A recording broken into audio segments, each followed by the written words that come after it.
My daughter pointed at the door of my own house and said, "Get out, Dad. I'm tired of taking care of an old man like you." Then her husband threw my late wife's old suitcase at my feet and said, "Take your useless junk and that old dog and get out." I didn't argue. I quietly picked up the suitcase and walked away with my dog. When I opened it, I found $1.4 million hidden inside, along with a letter from my wife that changed everything. I appreciate each of you joining Dad's Revenge Stories today. Where are you watching from? Let me know your city or country in the comments below. Please note, parts of this narrative feature creative adaptations for perspective and entertainment. Any resemblance to actual people or settings is incidental, but the core message offers meaningful insight. My daughter pointed at the front door and said, "Get out, Dad. I am so tired of taking care of an old man like you." She did not yell. That was the part I was not prepared for. Lauren said it the way you tell someone the mail has arrived: flat, certain, completely without feeling. Her arm was straight, one finger aimed at the door like she had been practicing the gesture for weeks. Maybe she had. Derek stood beside her near the kitchen island. My kitchen island. The one I had installed the summer after Dorothy's knee surgery because she needed a place to sit while she cooked. Derek had his arms crossed and his jaw set, and he was looking at me the way a man looks at a piece of furniture he has already decided to throw away. I was 70 years old. I had lived in that house for 31 years. I had painted every wall, replaced every window, rebuilt the back fence twice after 2 different windstorms tore it apart. I knew which floorboard creaked near the hallway bathroom and which burner on the stove ran hot. I knew this house the way you know something you have spent a lifetime caring for. And I was standing in the entryway of it like a stranger who had knocked on the wrong door. Buddy pressed against my left leg. He was 8 years old and 70 pounds, and he had a habit of leaning into me whenever the air in a room changed. He felt it before I did most times. His big golden head pushed against my thigh, and he made a low sound that was not quite a whimper. "Lauren." My voice came out steadier than I expected. "What are you talking about?" She dropped her arm. The finger went away, but the expression did not. "We have been over this, Dad. Derek and I have talked about it. This is not working anymore." "What is not working?" Derek uncrossed his arms. "You know what she means." I would like to hear her say it. Lauren's jaw tightened. A small muscle moved beneath her left eye. She had gotten that from Dorothy, that particular tension, when she was trying not to say exactly what she was thinking. But Dorothy had used it to stop herself from being cruel. Lauren used it for a different reason entirely. "You need more help than we can give you," Lauren said. "You forget things. You leave the stove on. Last week you asked me the same question 3 times in one afternoon." My chest tightened. My hands hanging at my sides curled slowly into fists and then opened again. "I asked you 3 times because you did not answer me the first 2 times. Dad, I am not confused, Lauren. I am not losing my mind. I am 70 years old, and I live in my own house, and I have not asked you for a single thing since you moved in." Derek stepped forward then. He reached down beside the couch where they had already, I noticed, placed an old suitcase near the door. Dorothy's old suitcase. The brown Samsonite she had taken on every trip we ever went on together, the one with the broken wheel and the scratch across the front, from when an airport carousel had chewed it up in 1987. It was battered and old, and I had not seen it in years. Derek picked it up and dropped it at my feet. The sound it made hitting the tile was loud in a way that seemed deliberate. "Take your useless junk and that old dog and get out," he said. I looked down at the suitcase. Then I looked at Buddy, who had pressed himself fully against my leg, now his warm weight solid and real against my shin. I bent down and put my hand on the back of his neck. His fur was soft and warm, and he turned his head and pushed his nose against my palm. I straightened up. I looked at my daughter. I looked at the man she had married. I looked at the kitchen behind them, Dorothy's kitchen, the one she had cooked 30 years of meals in, the one where we had sat on the night Lauren was born and eaten cold Chinese takeout, because neither of us had thought to buy groceries. "All right," I said. Lauren blinked. I think she expected something else. An argument, maybe. Tears, possibly.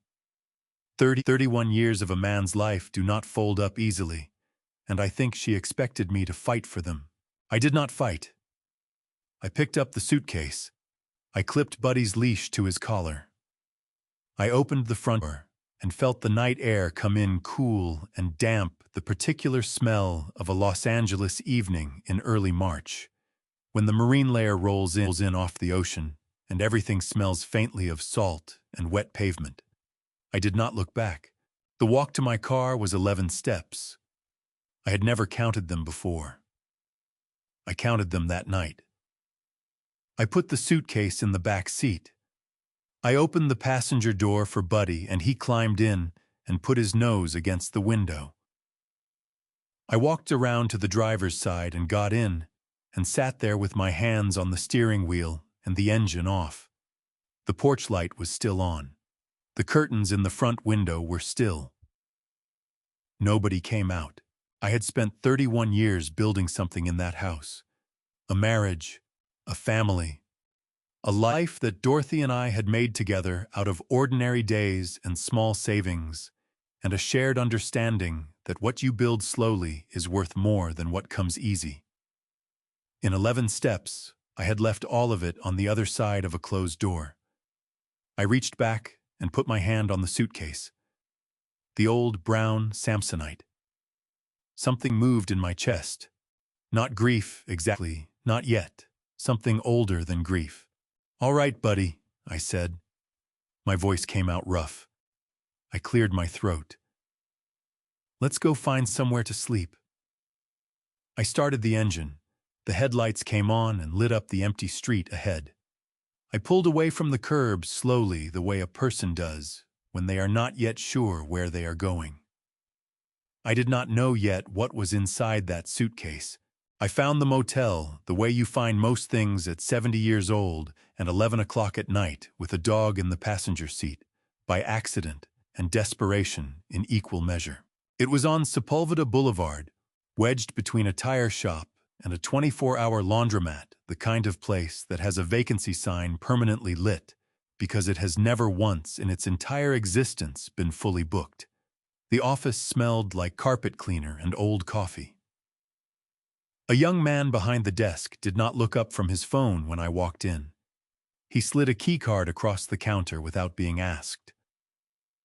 "Room 114, ground floor, pet-friendly, $58 a night, cash preferred." I did not ask how he knew I had a dog. Buddy was standing right behind me, tail moving slow and uncertain, nails clicking on the linoleum. The room had 2 double beds, a television bolted to the dresser, and a bathroom with a shower head that leaned slightly to the left. The curtains were the color of old mustard. I sat down on the edge of the bed nearest the door, and the mattress sighed under my weight like it was tired of holding people up. Buddy jumped up beside me without asking permission. He was not supposed to get on furniture. Dorothy had that rule from the beginning. But Dorothy was gone, and I was sitting in a $58 motel room on Sepulveda Boulevard. So I put my arm around him and let him stay. We sat there for a while, the two of us in the yellow light of the bedside lamp. I thought about the house. Not what had happened in it tonight, but what had happened in it over 31 years. The way Dorothy used to leave the kitchen light on when she went to bed first, so I would not come home to a dark house. The sound of Lauren as a little girl running down the hallway in socks, sliding the last 4 feet to the kitchen doorway every single morning, like she was trying to set a new record. The summer I repainted the living room, and Dorothy stood in the doorway with her arms crossed and told me the color looked like a hospital, and we argued about it for 2 weeks, and then she admitted I was right, and then I admitted she had been right all along, and I had just been too stubborn to say so. I had not thought about that story in years. It came back with the smell of that motel room cheap detergent and someone else's life, and it hit me somewhere below the ribs in a way I was not ready for. I pressed the back of my hand against my mouth and held it there until the feeling passed. Buddy turned his head and licked my wrist once. Then he put his chin on my knee and watched me with those dark, patient eyes that dogs have, the ones that seem to understand everything you are not saying. "I know," I told him. "I know. I had seen the signs." That was the honest thing I did not want to admit sitting there in room 114. I had seen them, and I had looked away from every single one the way you look away from a strange mole on your arm, because if you do not examine it, then it cannot be anything serious. The first month after Lauren and Derek moved in, everything had been fine. More than fine even. Lauren cooked dinner 3 nights a week. Derek fixed the gutter on the north side of the roof that I had been meaning to get to. There was noise in the house again, and laughter sometimes, and Buddy had someone to let him out in the mornings when my knees were slow getting started. Then things began to shift. Not all at once. Gradual, the way a house settles small movements you only notice after the damage is already done. Dorothy's things went to the basement first. Lauren said she was reorganizing. Then the photographs in the hallway were replaced with a large mirror Derek had bought at his furniture store. Then Buddy was told to stay in the back of the house because Derek was allergic, which was interesting because Derek had never mentioned any allergy in the 4 years prior. Then Lauren started handling the utility bills. "Just to help," she said. "You have enough to think about, Dad." Then she added herself to the checking account.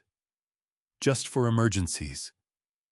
Then she began referring to the house at family gatherings and neighborhood barbecues, and once at church as our place, not Dad's place, not my father's house. Our place.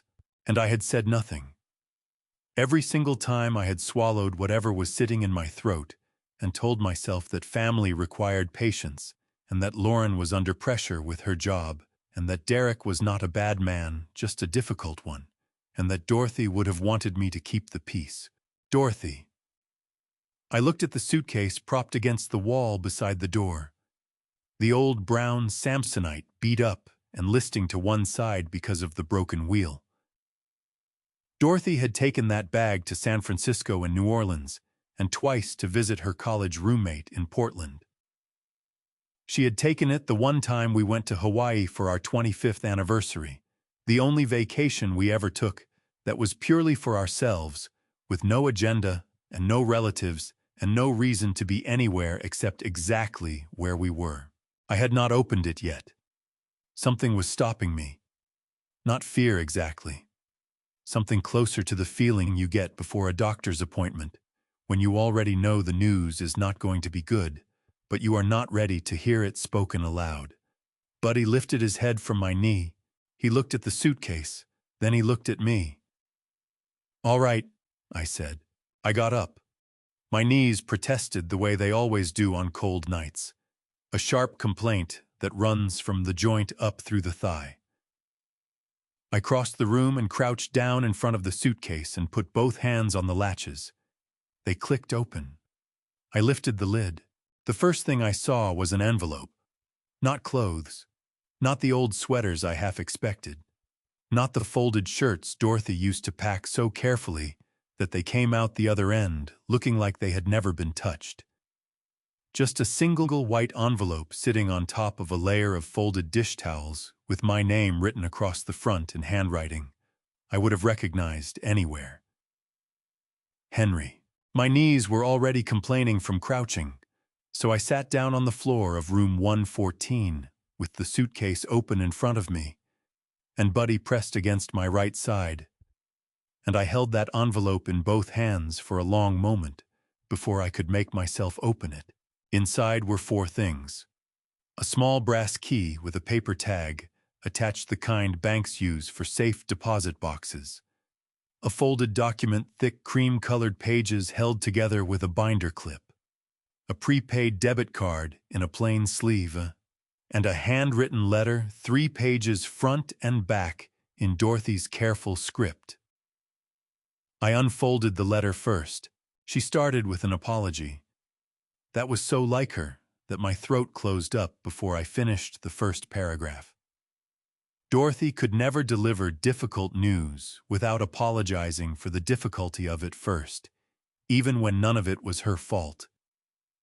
Henry, she wrote, I am sorry for keeping this from you. I need you to understand that I kept it, because I love you, not because I doubted you. Those are 2 very different things, and by the time you read this, I think you will understand the difference. I had to stop and breathe. She explained the money next. $1,400,000 held in a revocable living trust, established in her name alone, at a branch of First California Bank on Ventura Boulevard. A revocable living trust, she had written carefully, as if she knew I would need the explanation. This means the money never went through, probate never became part of our joint estate, and is not subject to any claim from anyone other than the person named as beneficiary. That person is you, Henry. Only you. I read that paragraph 3 times. The money had come from 2 sources. Her father's farmland in rural Georgia, 42 acres her grandfather had worked, and her father had inherited. And she had never once mentioned to me as anything other than a distant family memory, had been sold in 2009 for $850,000. Dorothy had placed every cent into a private investment account, under her name alone, an account I had never known existed.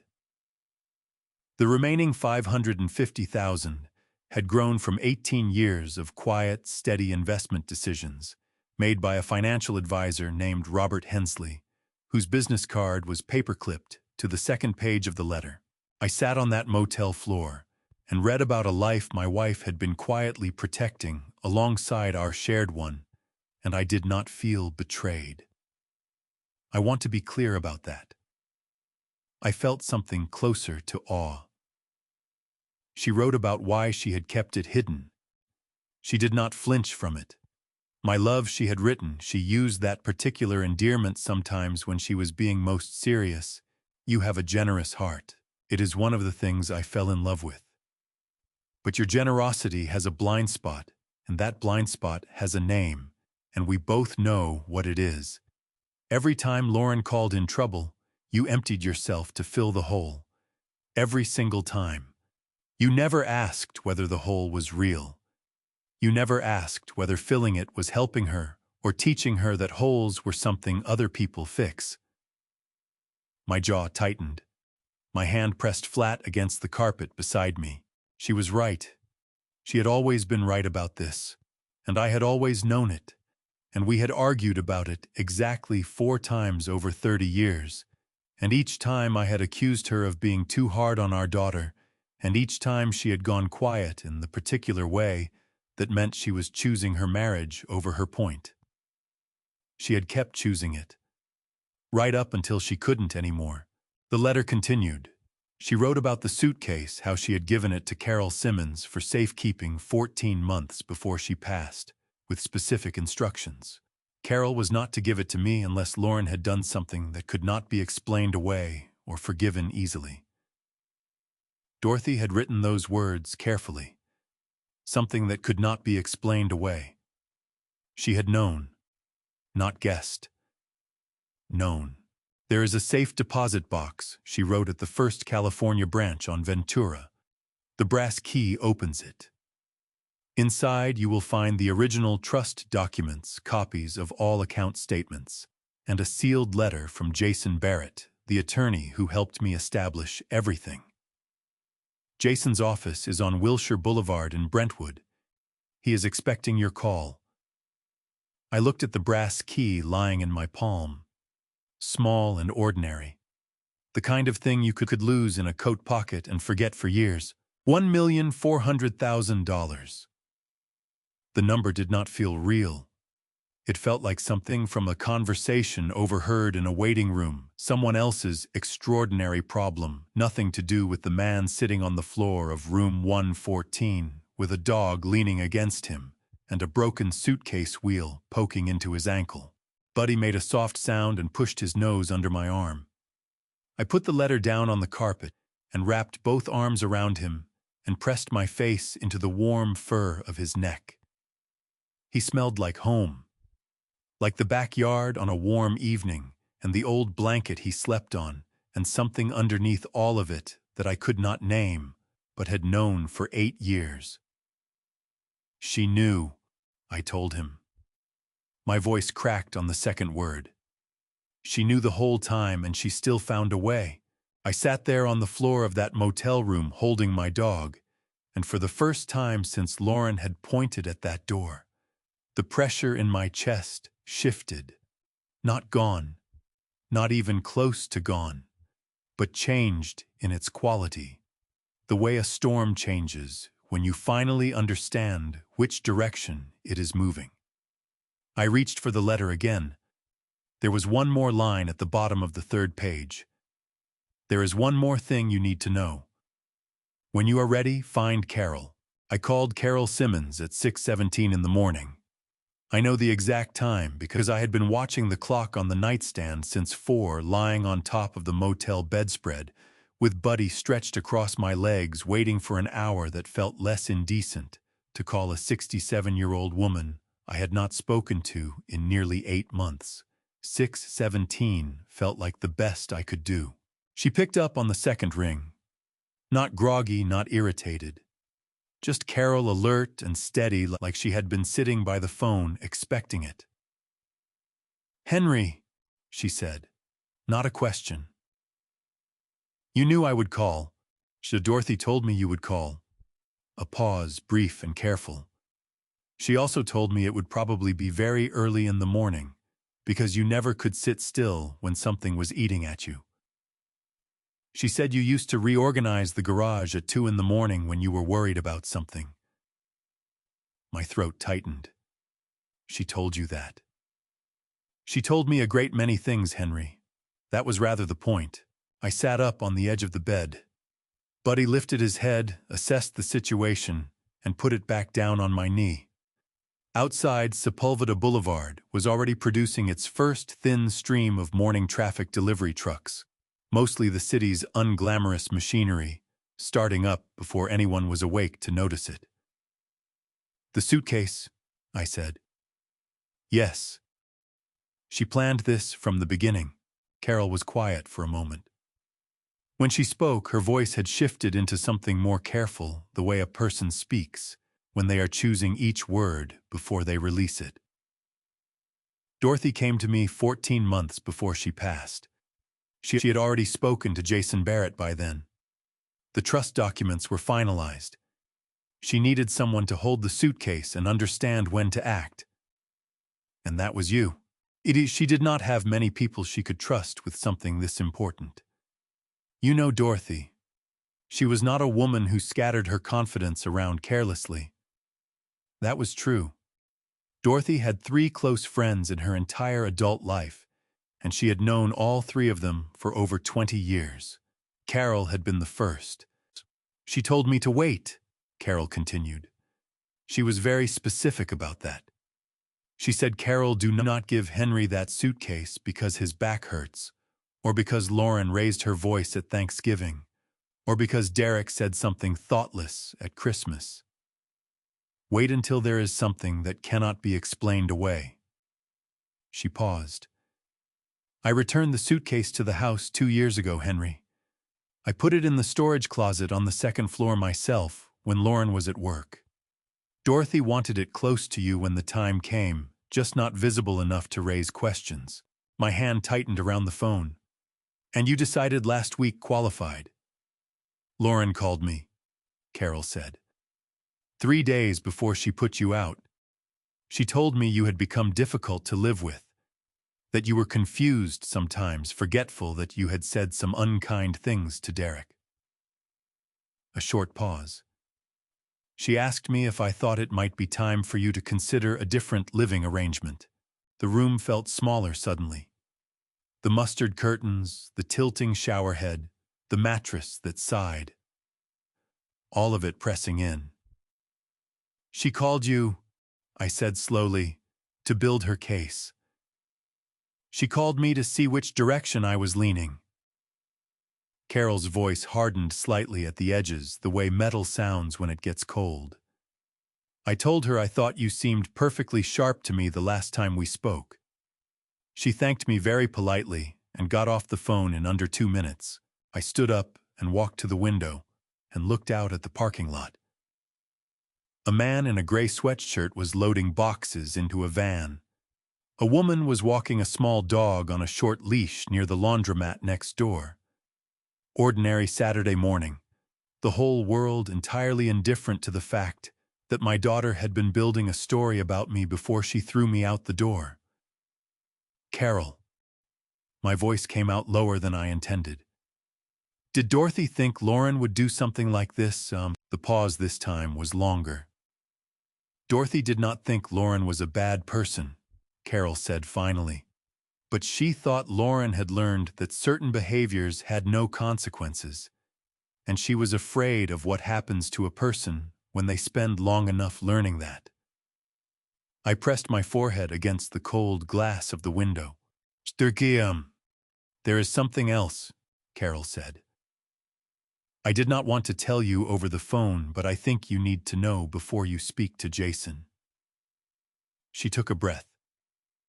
"The week before she put you out, Henry, I saw Lauren in the driveway. She had a garbage bag. I thought she was taking out the trash." Carol stopped. It was not trash. I could see the edge of a picture frame through the plastic. The silver frame. "The one from your wedding." My hand came up and covered my mouth before I knew it was moving. Dorothy's silver frame. We had bought it at a little shop in Santa Barbara on our honeymoon, a weekend trip, because we could not afford anything longer, and Dorothy had carried it wrapped in her sweater the whole drive home because she was afraid it would break. "She threw it away," I said. "It was not a question. I watched her put the bag in the outside bin," Carol said quietly. "I did not know what to do." "I am sorry, Henry. I should have taken it out." Buddy had come to stand beside me at the window. He pushed his nose against my hand until my fingers found the top of his head. I stood there holding on to my dog and looking out at the parking lot while something moved through my chest, that I did not have a clean word for grief and fury, and something older than both of them, a kind of exhausted sorrow that comes from finally understanding something you should have understood years ago. "Henry," Carol said gently. "Are you all right?" "No," I said. "But I think I will be." I cleared my throat. "I am going to call Jason Barrett this morning." "Good." I could hear the relief in her voice, careful as she tried to hide it. "He is expecting you." Dorothy made sure of that, too. Of course she had. I thanked Carol and set the phone down on the windowsill. Buddy pressed his whole weight against my leg. Outside, the man in the gray sweatshirt finished loading his van and drove away. The woman with the small dog disappeared around the corner of the laundromat. I stayed at the window a little longer, my hand on Buddy's head, thinking about a silver picture frame in a garbage bag in a bin on the curb of my own house. Then I picked up the phone again and found Jason Barrett's number. I had not heard the knock at first. I was sitting at the small desk beside the window with Jason Barrett's number on the notepad in front of me, and Dorothy's letter folded in my shirt pocket close to my chest. And I was trying to decide whether 7:45 in the morning was too early to call a lawyer I had never met. Buddy heard it before I did. He lifted his head from the bedspread and looked at the door with his ears pushed forward, tail beginning a slow, uncertain movement. Then the knock came again. 3 times. Unhurried. I opened the door, and Wayne Fuller was standing there in the same clothes he had been wearing the last time I saw him, which told me he had not stopped to change. He was holding two large coffees from a gas station down the road, one in each hand, and his gray hair was flattened on the left side from leaning against a car window for too many hours. He had driven from Tampa, 1,100 miles. He had not told me he was coming. "You called me at 2 in the morning," he said, "and then you stopped talking." "I know. I am sorry about that." "You do not need to apologize." He held out one of the coffees. "I figured if you called at 2 in the morning and then went quiet, you probably needed someone to show up more than you needed someone to talk." I took the coffee. I stepped back to let him in. Buddy went directly to Wayne and pushed his big head into Wayne's free hand, and Wayne scratched behind his ears without being asked, the practiced ease of a man who had known that dog for years. Wayne Fuller and I had worked together for 22 years at the same supermarket chain, he managing the Culver City location, me managing the one in Van Nuys. We had complained about the same corporate directives, attended the same regional meetings, eaten lunch together at the same Thai place on Venice Boulevard, more times than either of us could count. When Dorothy passed, Wayne had driven up from Florida, where he had retired to be near his grandchildren, and he had sat in my kitchen for 3 days and helped me eat the food the neighbors kept bringing over because neither of us knew what else to do with it. He sat down in the chair beside the window now and looked around the room without comment. The suitcase open on the floor, the papers spread across the bedspread, the brass key on the nightstand. "Tell me," he said. So I told him. All of it. Dorothy's letter, the trust, $1,400,000, Carol and the silver picture frame in the garbage bag, Jason Barrett on Wilshire Boulevard. Wayne listened the way he always listened, completely still, coffee in hand, eyes on me, no interruptions. When I finished, he was quiet for a moment. "Dorothy was something else," he said finally. "She was. She knew before you did. She knew before I was willing to know." I pressed the coffee cup between both palms. "There is indifference." Wayne nodded slowly. Outside, the morning had fully arrived, the parking lot filling, a family loading a minivan 2 doors down, someone's radio playing something country and cheerful that seemed almost offensive given the circumstances. "Can I ask you something?" Wayne said. "Go ahead." He turned the coffee cup in his hands once. "Your birthday. Last month. How did that go?" My jaw tightened before I could stop it. I looked down at Buddy, who had settled between our 2 chairs and was watching the door with the patient authority of a dog who considers himself responsible for the room. "Fine," I said. Wayne looked at me. "It was not fine," I said. "No, I called you that afternoon. You told me Lauren and Derek were busy. I asked what you were doing for dinner." He paused. "You took a long time to answer." I set the coffee down on the desk. I had turned 70 years old on a Tuesday in February, which is not a glamorous day for a milestone birthday under any circumstances. I had woken up that morning and come out to the kitchen, and Lauren had already left for work. Derek had been in the garage doing something with his car. There had been no card on the counter, no note on the refrigerator. Nothing.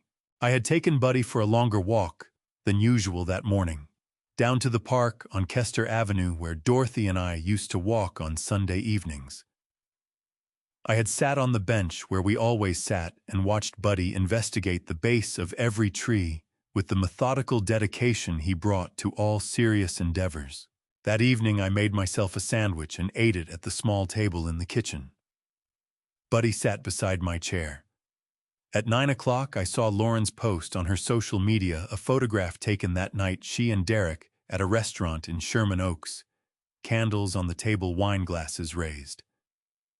The caption read, "Date night. Finally." I sat at the kitchen table with Buddy, I told Wayne.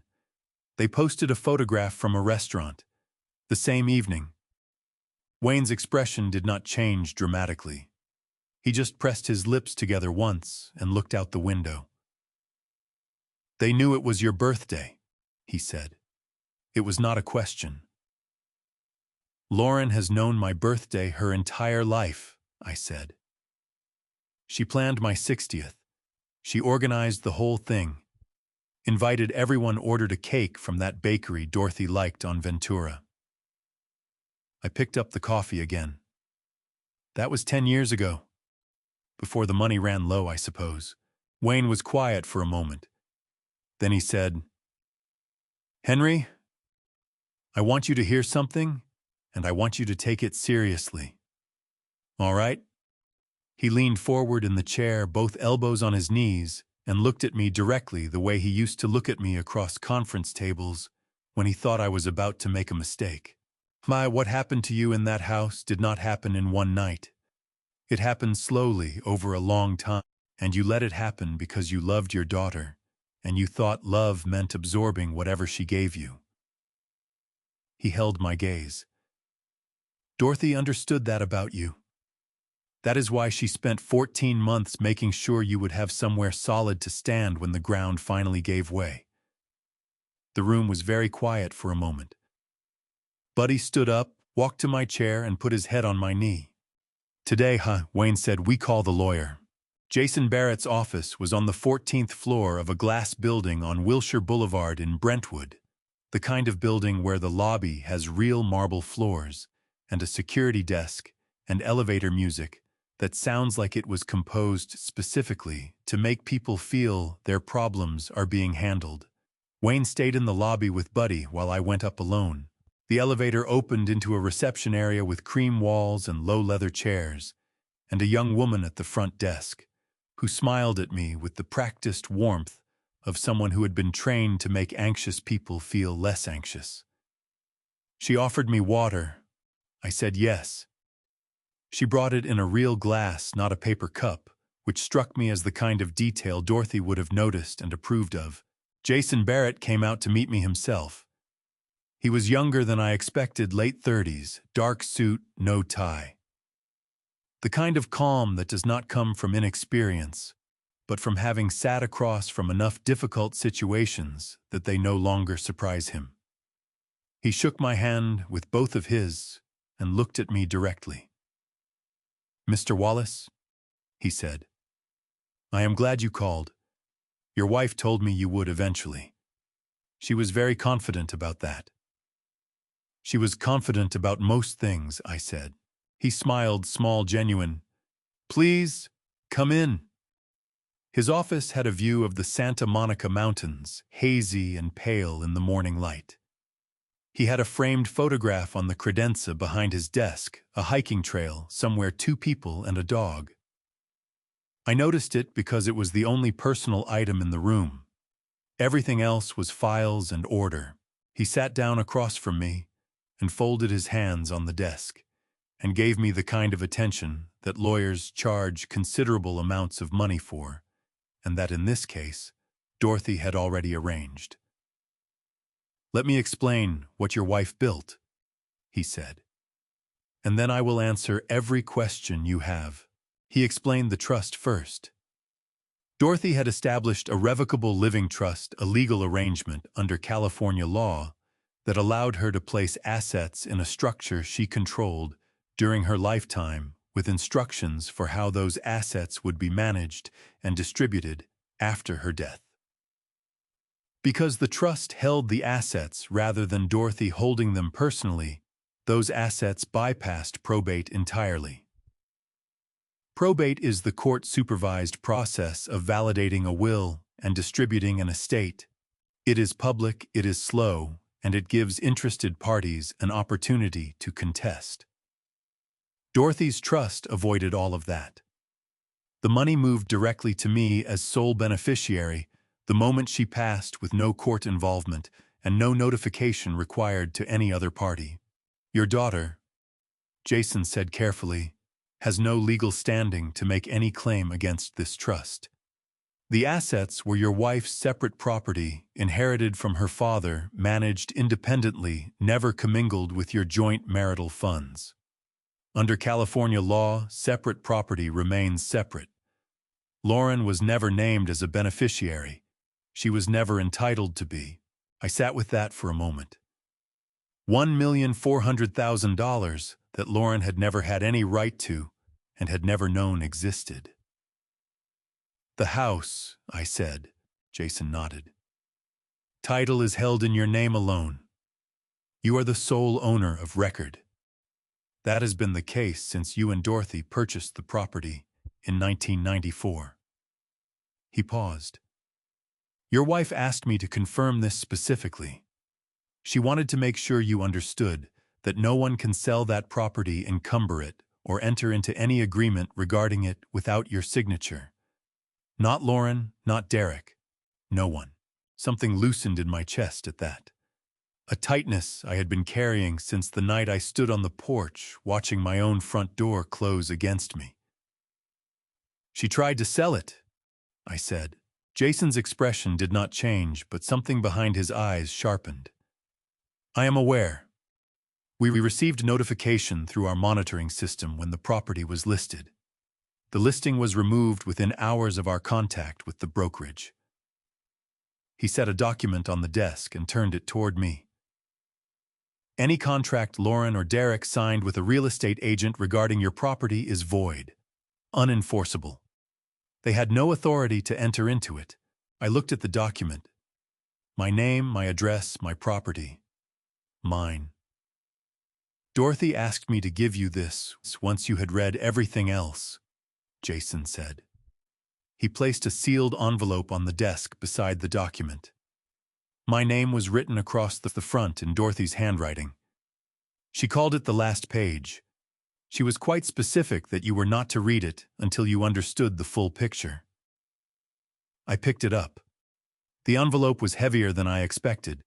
Take your time with it, Jason said. There is no deadline. He stood and straightened his jacket. I want you to know something, Mr. Wallace. In 20 years of estate law, I have had very few clients who planned with the clarity your wife had. She was not acting out of anger or fear. She was acting out of love, a very clear-eyed, practical, unsentimental kind of love. He looked at me steadily. She wanted you to have options. That is all. What you do with them is entirely your decision. I stood and shook his hand. My grip was steadier than I expected. In the elevator going down, I held the sealed envelope against my chest with one hand and watched the floor numbers descend. 14, 13, 12. The elevator music continued its soft, indifferent business around me. Wayne was waiting in the lobby with Buddy, the two of them sitting side by side on a leather bench, Wayne reading something on his phone, and Buddy watching the revolving door with professional interest. When Buddy saw me come through those elevator doors, his tail began moving immediately. That full-body wag that golden retrievers do, the one that seems to involve every part of them simultaneously. Wayne looked up. He read my face the way old friends do, quickly and without needing much information. Well, he said. It is all real, I said. Every bit of it. Wayne let out a slow breath. Dorothy! Dorothy! I agreed. I sat down on this bench beside him. Buddy put his head across both our laps, which was logistically ambitious given his size, but he managed it. I held the sealed envelope in both hands and looked at my name written in Dorothy's handwriting. But there is one more thing she wanted me to read, I said. But not yet. Wayne nodded. He did not ask what was in it. That was the thing about Wayne, he understood that some information has its own right time. Are you hungry? He said. Surprisingly, yes. There is a diner on Wilshire I passed on the way in. Looked like the kind of place that does not charge $14 for eggs. I stood up. I put the envelope carefully in the inside pocket of my jacket next to Dorothy's letter. Buddy stood with me, stretching his front legs out and yawning with great theatrical commitment. "Lead the way," I said. Ruth Calloway called at 3:47 in the afternoon, while Wayne and I were sitting in the diner parking lot on Wilshire, too full from lunch to drive anywhere, and not yet ready to go back to the motel. I almost did not answer. The number was local, but unfamiliar, and I had already let 3 calls from relatives go to voicemail that day. Dorothy's brother twice and a cousin I had not spoken to in 6 years, who had apparently been briefed extensively on what a difficult person I had become. I was not ready for another version of that conversation, but something made me pick up. Old habit, maybe. 35 years of managing a store where a ringing phone was always someone's problem waiting to be solved. "Henry." The voice was soft and a little breathless, the way people sound when they have been working up to a call for longer than the call itself takes. "It is Ruth. Ruth Calloway, from next door." Ruth Calloway had lived in the house to the left of mine for 23 years. She was 68 years old, recently widowed, and she kept a garden along our shared fence line that Dorothy had admired every spring without exception. They had not been close friends, exactly. Ruth was quieter than Dorothy, more private, but they had shared a fence and a wave and occasional plates of Christmas cookies for 2 decades, and that counted for something. "Ruth," I said. "Of course. How are you?" "I am fine, Henry, I am fine." A pause. "I have been wanting to call you since Friday night. I heard some of it from my bedroom window. I am sorry. I should have called sooner. You do not need to apologize. I want to tell you something. 2 things, actually. And I need you to let me get through both of them before you say anything, because if I stop, I am not sure I will start again." Her voice had steadied itself into something deliberate. "Can you do that?" "Go ahead, Ruth." She took a breath. "About 2 weeks before Friday, before they put you out, I saw Lauren in the driveway on a Saturday morning with a man I did not recognize. He was walking around looking at things. He went inside for a while. When he came out, he had a notepad, and he was writing things down." She paused. "I thought maybe he was a contractor, someone coming to look at a repair. But then I saw Lauren pointing at the garage and at the side yard, and the way she was talking, Henry, she was not describing a repair. She was describing a property." My hand tightened on the phone. "The following Tuesday," Ruth continued, "a woman came. Different person. She took photographs, the front of the house, the driveway, the backyard. Lauren walked her around the whole perimeter." Ruth's voice dropped slightly. I looked up the woman's name on the car door. She was from a real estate agency on Ventura Boulevard. Wayne had turned in the passenger seat and was watching me. I held up one finger. He nodded and looked back out the windshield. "Oh, and they were listing it," I said. "I believe so, yes. And Henry, there is something else. About a week before all of this, I was sitting on my porch in the evening. It was warm. I had the front door open." She hesitated. I could hear Lauren on her phone. She was standing just inside your front room near the window. She did not know I was outside. "What did she say?" She said. Ruth stopped, gathered herself. She said, and I am telling you her exact words, because I wrote them down afterward, so I would not second-guess myself. She said, "He is still there, like a piece of old furniture nobody uses anymore. Just taking up space." The diner parking lot was very quiet around me. A car pulled in slowly near the entrance. Someone's child was crying somewhere across the lot, a thin, distant sound quickly absorbed by the afternoon traffic on Wilshire. I did not say anything for a moment. I was thinking about the kitchen table where I had eaten breakfast every morning for 31 years. The chair by the window that Lauren had sold without asking. the hallway where I had counted 11 steps on the night I left, taking up space. Henry. Ruth's voice came carefully through the phone. I am sorry. I debated whether to tell you that part, but I thought you deserved to know what was being said inside your own home. You were right to tell me, I said. My voice came out steadier than I felt. I appreciate it, Ruth. I genuinely do. Buddy had climbed halfway into the back seat and was resting his chin on my shoulder, his warm breath against my neck. I reached up without thinking and put my hand over his paw. There is one more thing, Ruth said, and then I will leave you alone, I promise. She took a breath. Yesterday afternoon, Lauren came to my door. She said she was checking in with the neighbors just to let everyone know that things at the house were fine. She said you had decided to make a change and that the transition had been a little difficult for you. Ruth's voice tightened. She asked if you had been in touch with me. She asked where I thought you might have gone. The air in the car felt different suddenly, smaller. What did you tell her? I asked. I told her I had not heard from you. A brief pause. That was the truth at the time. I had not yet worked up the courage to call. Another pause, shorter. Henry, I want you to know something. I lived next door to you and Dorothy for 23 years. I watched you shovel Mrs. Peterson's driveway every winter after her husband's hip surgery. I watched you drive Ruth Ann Kowalski's kids to school for 3 weeks when her car broke down.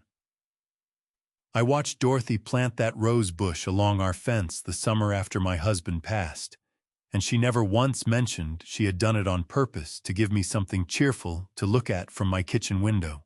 Her voice had gone a little unsteady. I waited. Whatever Lauren is telling people, Ruth said, I know who you are, and I wanted you to hear that from someone who has been paying attention. I pressed my fingers against my eyes for a moment. The pressure helped. Thank you, Ruth, I said quietly. That means more than I know how to say. After I ended the call, I sat with the phone in my lap for a long moment. Wayne did not ask immediately. He gave me the space to arrive wherever I was going, which was one of the things that had made him worth knowing for 22 years. She was watching the house, I said finally. Lauren had people there 2 weeks before, taking photographs, measuring things. Wayne was quiet, and she was asking the neighbors where I went. I looked out through the windshield at the ordinary afternoon moving past on Wilshire Boulevard. She wanted to know how much I knew. Buddy pressed his chin harder into my shoulder. Wayne, I said, it is time to go back to the storage unit. The storage facility on Vermont Avenue was the kind of place that exists in every city, but that nobody thinks about until they need it. Rows of orange metal doors behind a chain-link fence.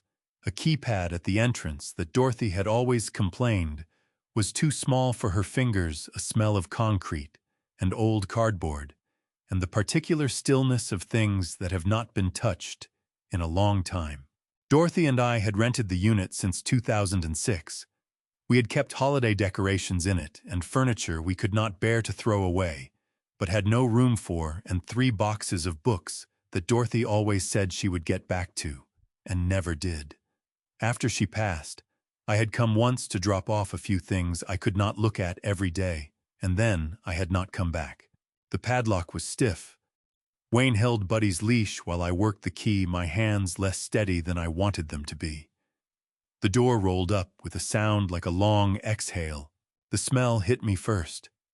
Dorothy's smell, not perfume, nothing that deliberate, just the particular combination of cedar and old paper, and something faintly floral that had lived in her things for so long it had become indistinguishable from her. I stood in the doorway for a moment and breathed it in before I could stop myself. Wayne put his hand briefly on my shoulder and did not say anything. That was enough. Buddy walked in ahead of both of us, his nails clicking on the concrete nose, working the air in long, deliberate sweeps. He moved through the space with the calm authority of a dog, following information the rest of us could not access. Past the stacked boxes of Christmas ornaments, past Dorothy's mother's rocking chair wrapped in moving blankets, past a set of shelves holding tools I had not used in years. He stopped at the far corner in front of a metal cabinet I recognized from Dorothy's home office. It had been her filing cabinet for 20 years, the one she kept locked, the one whose key lived on her keyring and nowhere else. It was closed now, but not locked. The key was gone, which meant Dorothy had unlocked it before the cabinet came here. Buddy pressed his nose against the lower drawer and scratched at it twice with his right paw. Then he looked back at me. "All right," I told him. "All right." The lower drawer held 4 cardboard boxes stacked 2 by 2. The first 3 contained files I recognized: tax records, insurance documents, the paperwork from refinancing the house in 2011. Ordinary things organized in Dorothy's precise way, each folder labeled in her small, careful handwriting. The 4th box was different. It was newer than the others, a plain white banker's box with no label on the outside. I pulled it out and set it on top of the cabinet and opened the lid. Inside was a notebook. Spiral-bound dark blue cover, the kind you buy at a drugstore for $1.99. I opened it to the first page. Dorothy's handwriting. Dates going back 15 years. I sat down on the edge of a wooden chair nearby Dorothy's mother's chair, still wrapped in its moving blanket, and I began to read. She had recorded everything. Every phone call from Lauren asking for money. Every amount. Every reason Lauren had given. Every promise Lauren had made. The entries were not emotional. Dorothy had not written about how she felt reading them. She had simply written the facts the way an accountant records transactions, because that is exactly what they were. March 2009, Lauren called. Car payment overdue 3 months behind, threatened with repossession. Henry withdrew $4,200 from savings. Lauren said, "This is the last time, I promise." November 2010. Derek's business idea needed startup capital. Henry took out a personal loan against the house equity, $12,000. Lauren said, "We will pay it back within a year, Dad, I swear." The entries continued.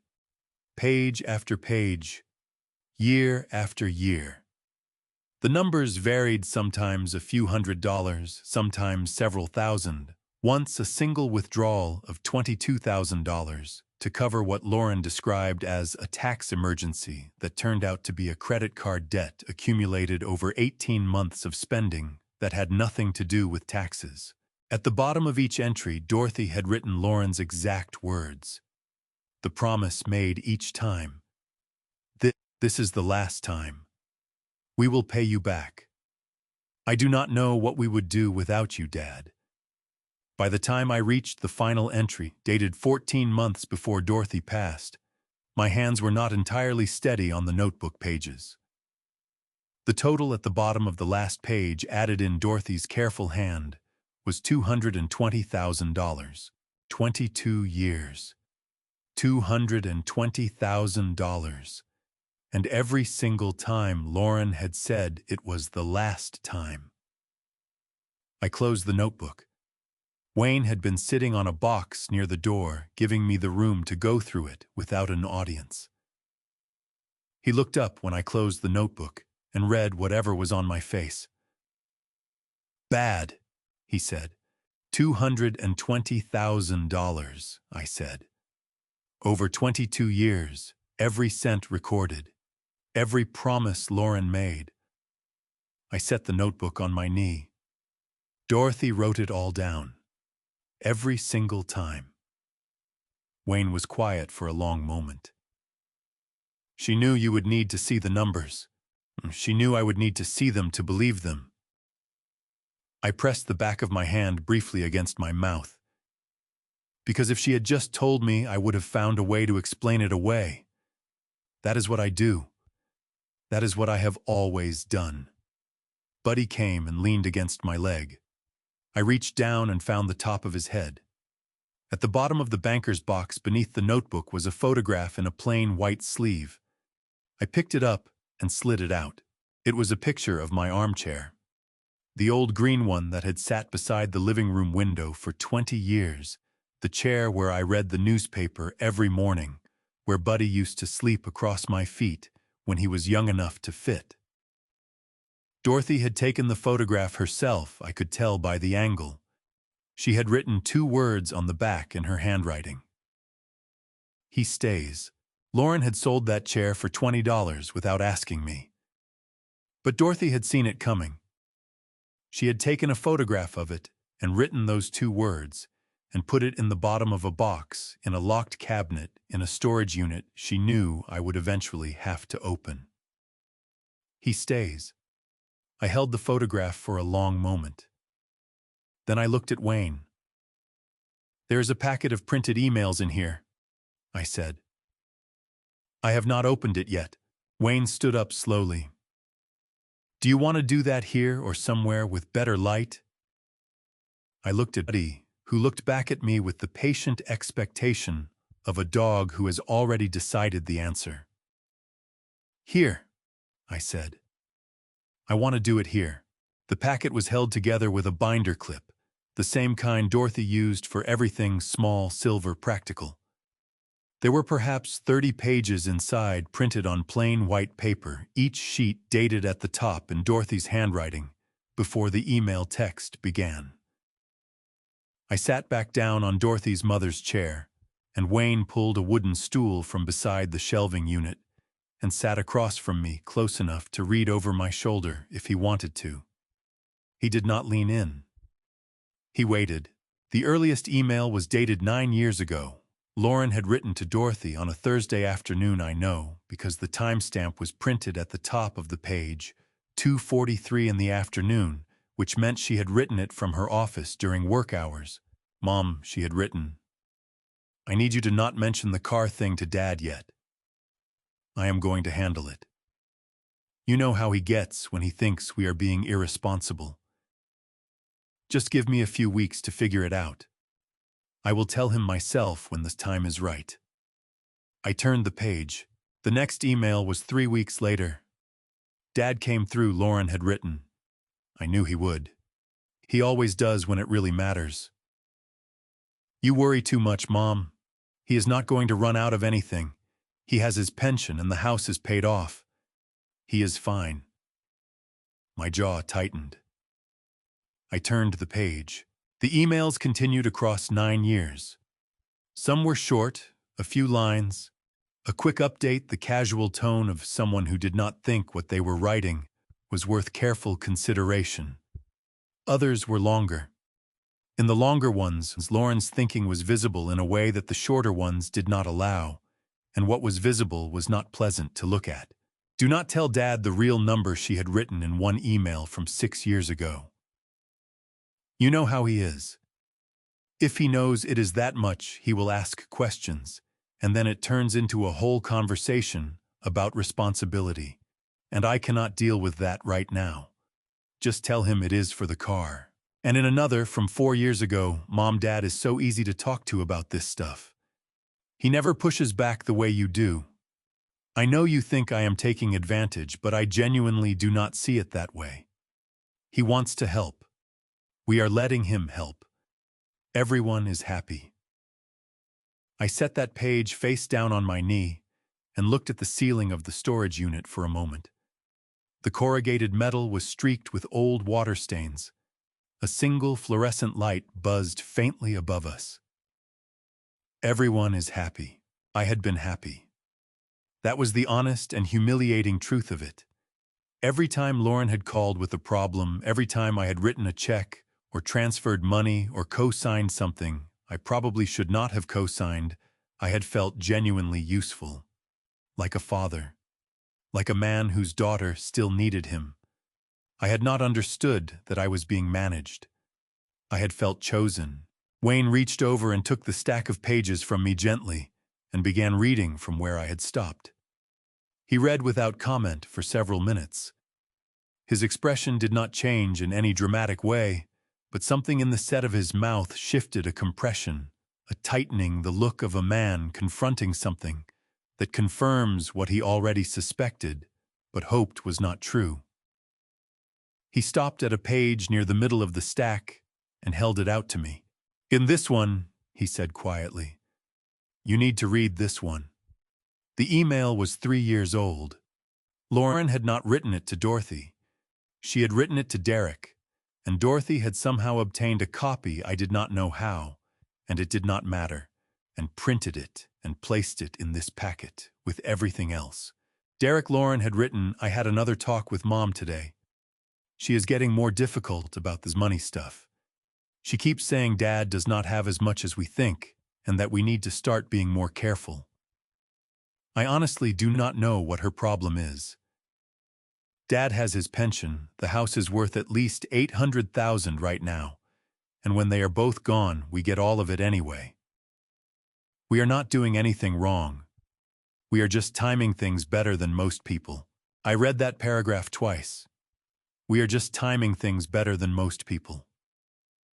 Buddy had been lying near the door of the unit, his chin on his front paws, watching me with the steady patience he brought to all serious occasions.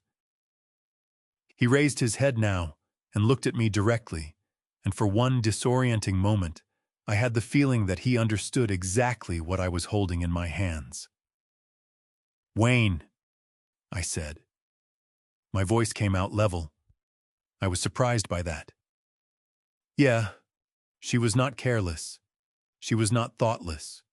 She was not a daughter who got in over her head and leaned too hard on her father without realizing what she was doing. I set the page down carefully. She knew. She understood the whole structure of it. She was just waiting for us to be gone so she could collect. Wayne did not say anything for a moment. Then he said, "Dorothy knew too. That is why she printed this one." I looked at him. "Dorothy got a copy of an email Lauren sent to Derek," he said. "Think about that. Dorothy was not snooping casually. She went looking. She found this and she printed it, and she put it here because she needed you to be able to see it when the time came." He held my gaze. "She was protecting you, Henry, from the beginning." I pressed both palms flat against my knees and looked at the concrete floor of the storage unit and breathed slowly. Outside, Vermont Avenue went about its morning business. A truck rumbled past. Someone's radio drifted in from the parking lot, faint and indistinct. The fluorescent light buzzed above us. Wayne spoke again, his voice lower now. "There is something else in the packet. Last few pages. I think you should read them before we leave." I picked up the remaining pages. The last 3 were different from the others, not emails between Lauren and Dorothy, but a printed transcript of a phone conversation with a note in Dorothy's handwriting at the top. "Heard through the hallway door. Recorded on my phone. Transcribed." Lauren's voice transcribed word for word. She had been on the phone with Derek. The date was 11 months before Dorothy passed. Derek, Lauren had said, "I was thinking, when the time comes with Dad, we should move fast. Like within the first few weeks. Before he has a chance to talk to anyone. He trusts us. That is actually our biggest advantage." I set the pages down on the banker's box. My hands were very still. My chest was very quiet. I had moved through shock and grief and fury in the past 4 days and arrived somewhere on the other side of all 3, somewhere cooler and clearer, where things simply were what they were. "We need to go," I said. "I have a call to make." Pastor Gerald Owen called on a Thursday afternoon 4 days after the storage unit. I was sitting outside the motel on a plastic chair Wayne had dragged from the room, watching Buddy investigate a row of potted plants someone had arranged along the walkway, with more optimism than the plants deserved. The sun was doing what Los Angeles sun does in early March, generous and indifferent, warming everything equally without distinguishing between things that deserved warmth and things that did not. Gerald Owen had been the pastor at our church for 18 years.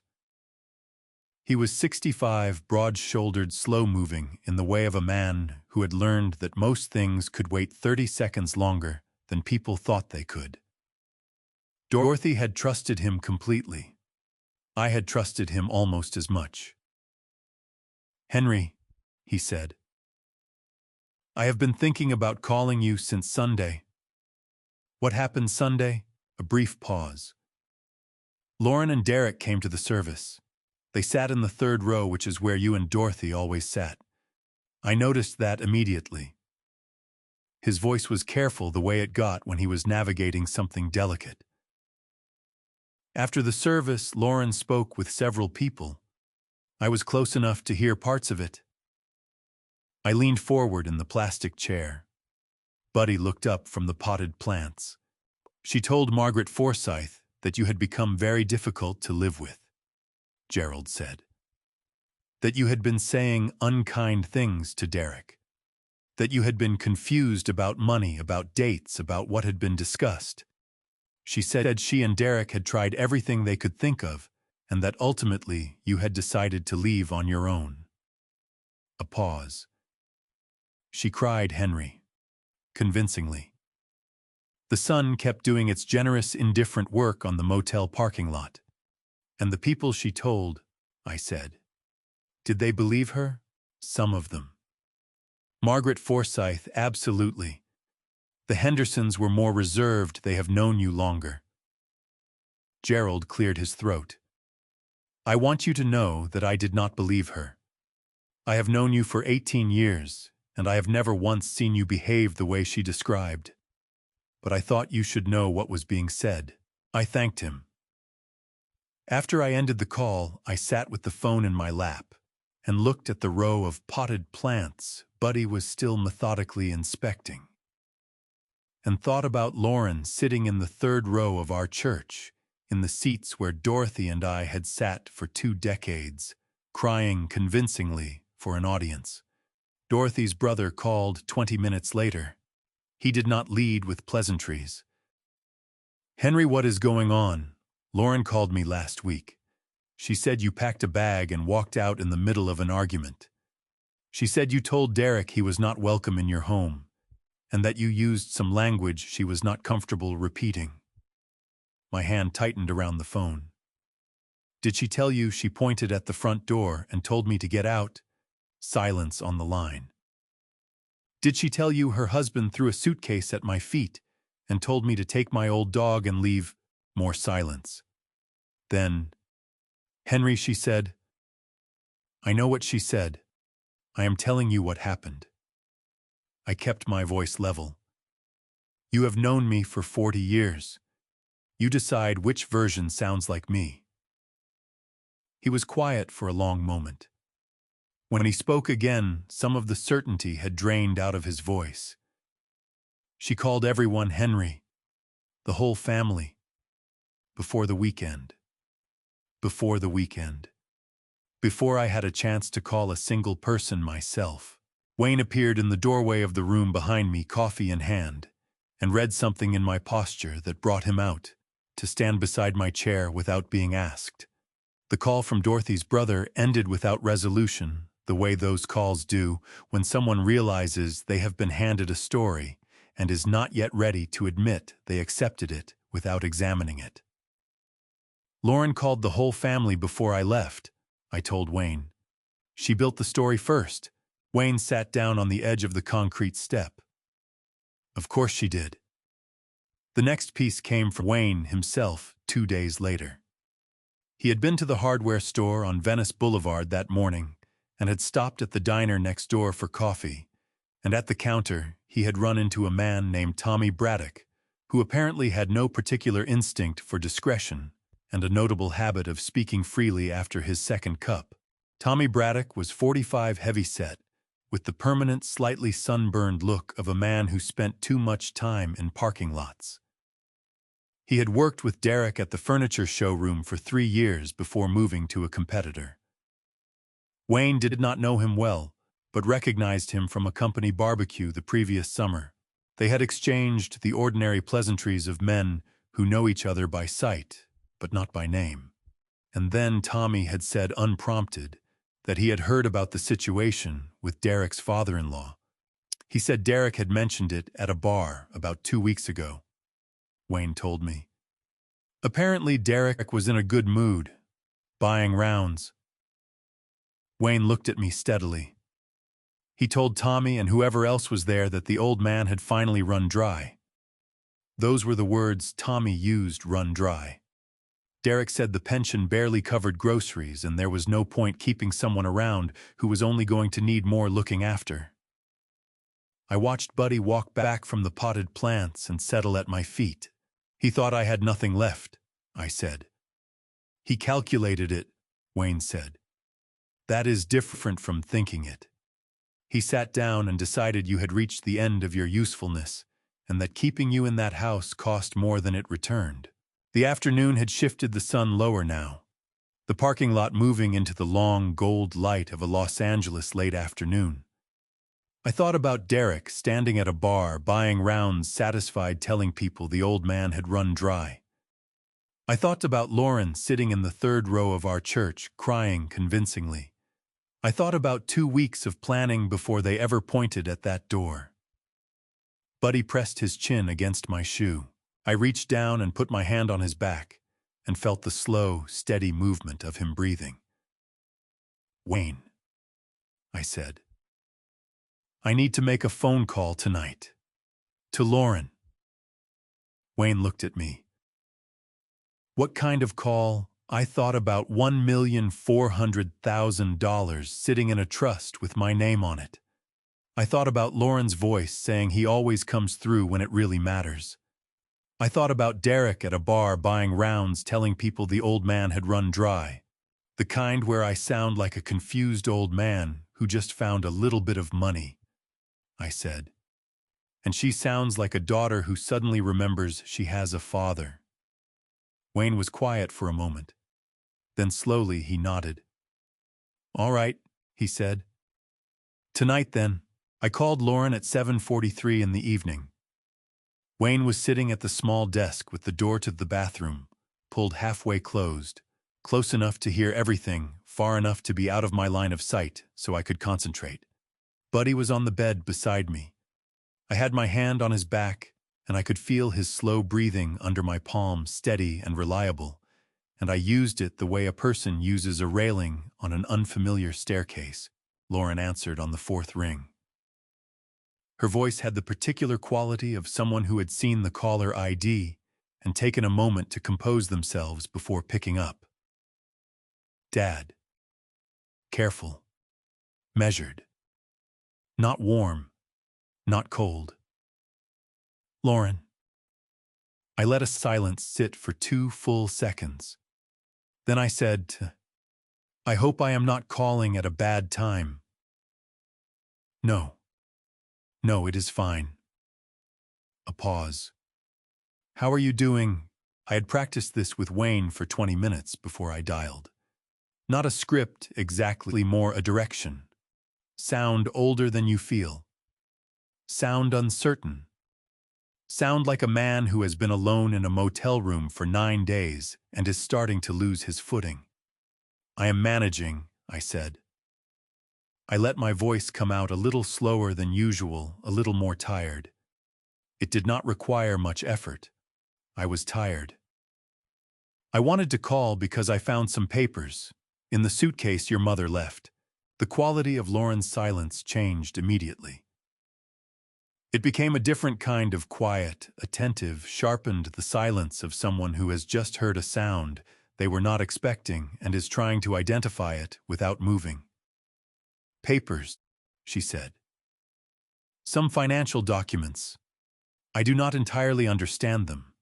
I took them to a lawyer. I paused.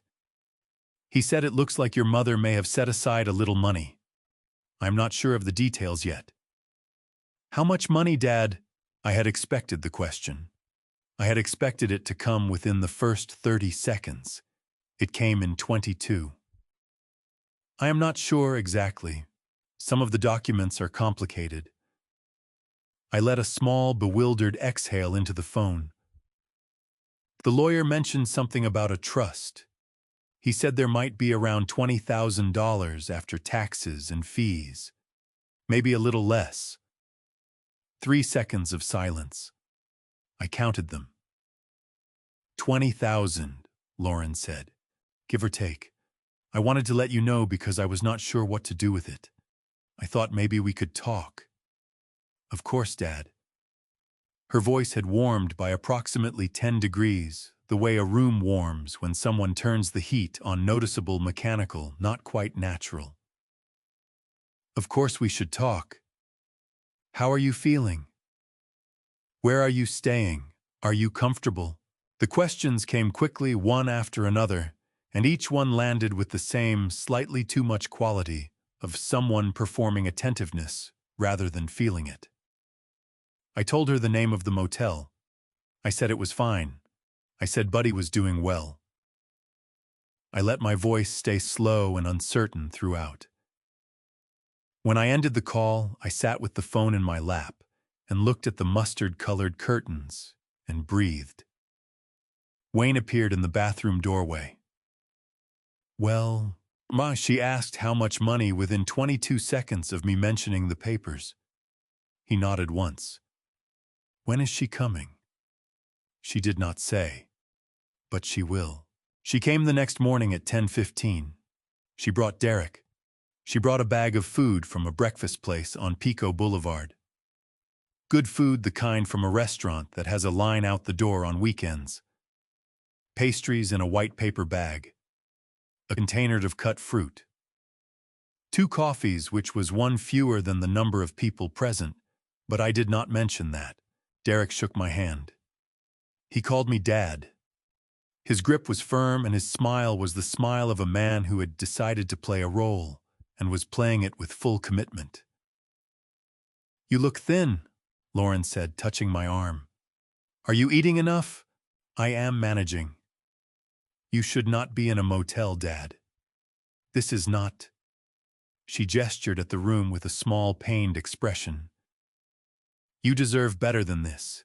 I watched her arrange the food on the small desk, without being asked, moving things around, with the proprietorial ease of someone who considers rearranging other people's spaces a natural right.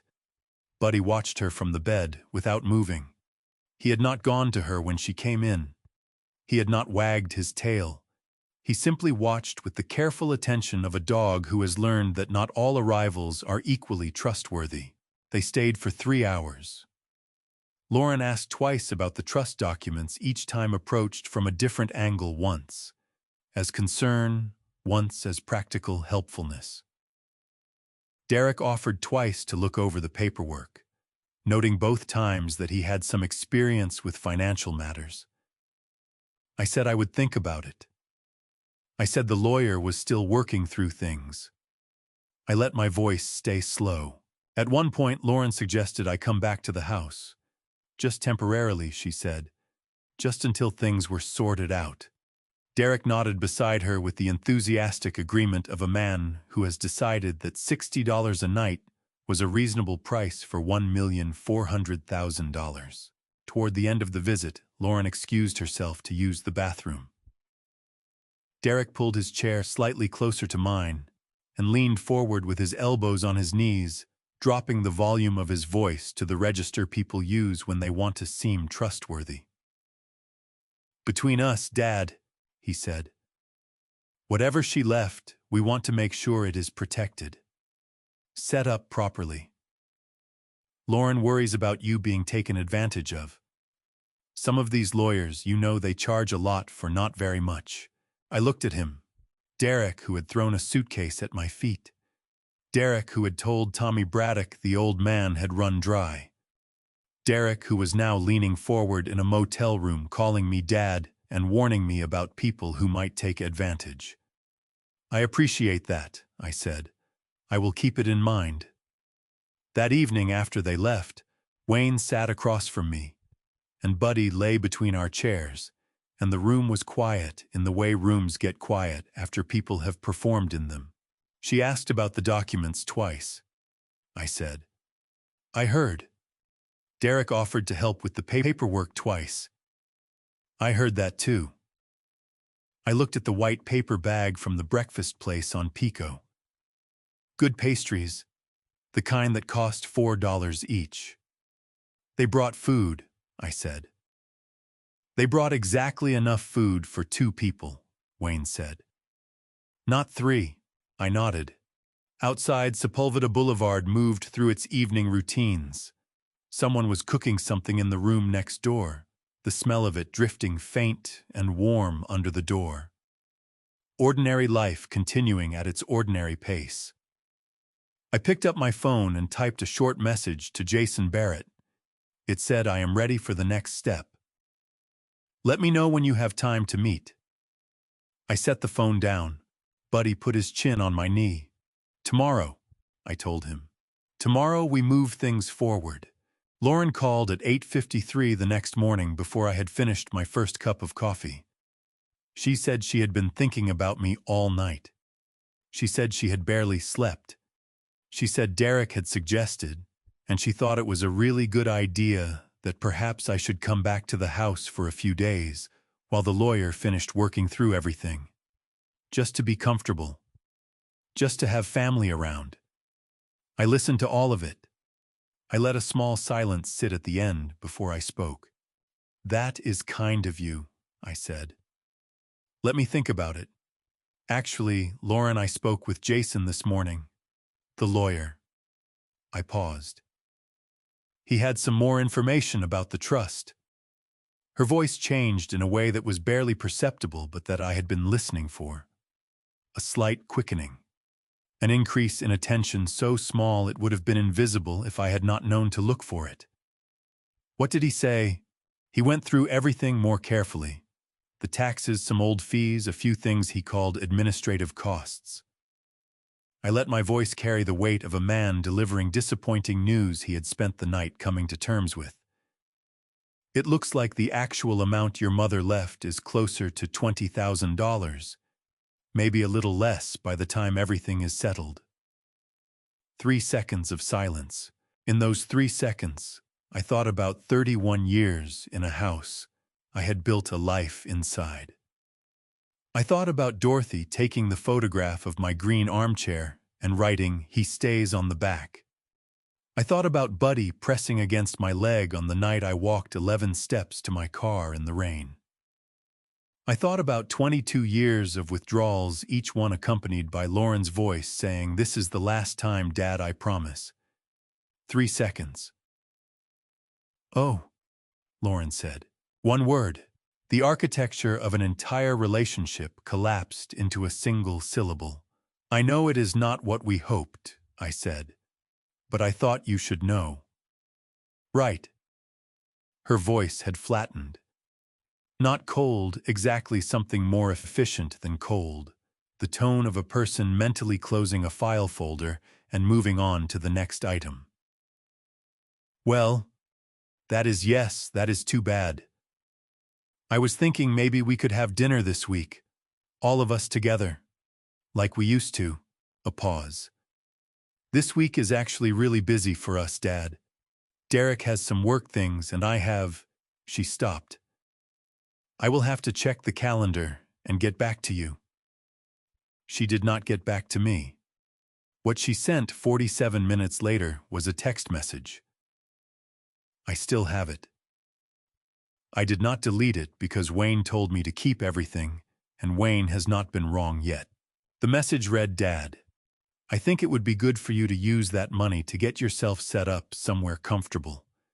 You need your own space, and we need ours. Bless you, and take care of yourself. We have a lot going on right now, and honestly, the stress of the last few weeks has been really hard on both of us." I read it twice. Then I read it a third time. Wayne was in the bathroom when the message came through. I heard the water running, the particular sound of a man taking his time with things, because he has reached the age where rushing feels undignified.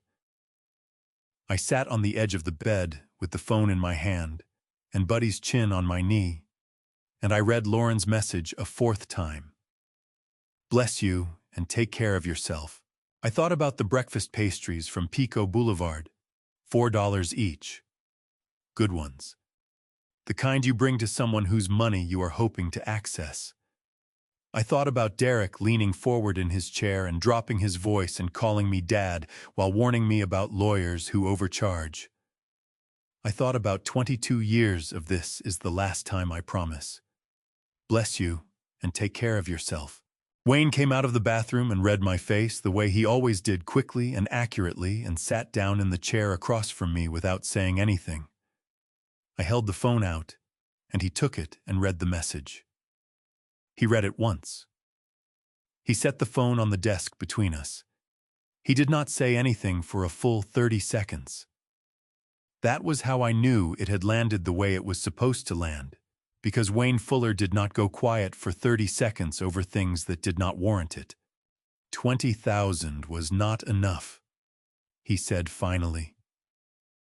20,000 was not worth the effort of pretending. No. He looked at the phone. 1,400,000 apparently was. I stood up and walked to the window. The parking lot outside was going about its ordinary business, a woman loading groceries into a minivan, a man talking on his phone near the entrance, a kid on a bicycle taking the speed bump with unnecessary enthusiasm. Life at its most regular and indifferent. Buddy came and stood beside me. He put his nose against the glass and fogged it slightly, and then pulled back and looked at the fog mark with the brief scientific interest he brought to all new phenomena. I want you to know something, I said, still looking out the window. I am not enjoying this. I know, Wayne said. I loved her. I still love her. She is my daughter. My voice came out steady, but the steadiness cost something. None of this changes what I wanted things to be. No, it just changes what they are. I turned away from the window. Buddy turned with me, his whole body rotating in the synchronized way he had, as if we were attached at some invisible point neither of us could see. I am going to call Jason, I said. There is a letter I need to deliver. Wayne looked at me. To Lauren. Dorothy wrote it for her. She asked me to give it to Lauren when I thought the time was right. I picked up the phone from the desk. I think the time is right. Wayne was quiet for a moment. Then he said, Do you want company for that one? I thought about it, about sitting across from my daughter and watching her open a letter from her dead mother, about what her face might do when she read it, about what my face might do watching hers. No, I said. That one I need to do alone. Buddy pressed himself against my leg. His weight was solid and warm and entirely reliable, the way it had been for 8 years, the way I had not fully understood until the night I walked out of my own house carrying him and a broken suitcase and 11 steps of everything I had built. I looked down at him. Not completely alone, I said, before I reveal what happened when I finally confronted my daughter face to face. Let me know you're still watching here on Dad's Revenge Stories. Drop a 70 or type justice in the comments right now. Also, please keep in mind, the upcoming chapter contains dramatized narrative elements. If that isn't what you're looking for, feel free to step away right here. Otherwise, let's continue. Lauren agreed to meet me on a Thursday morning.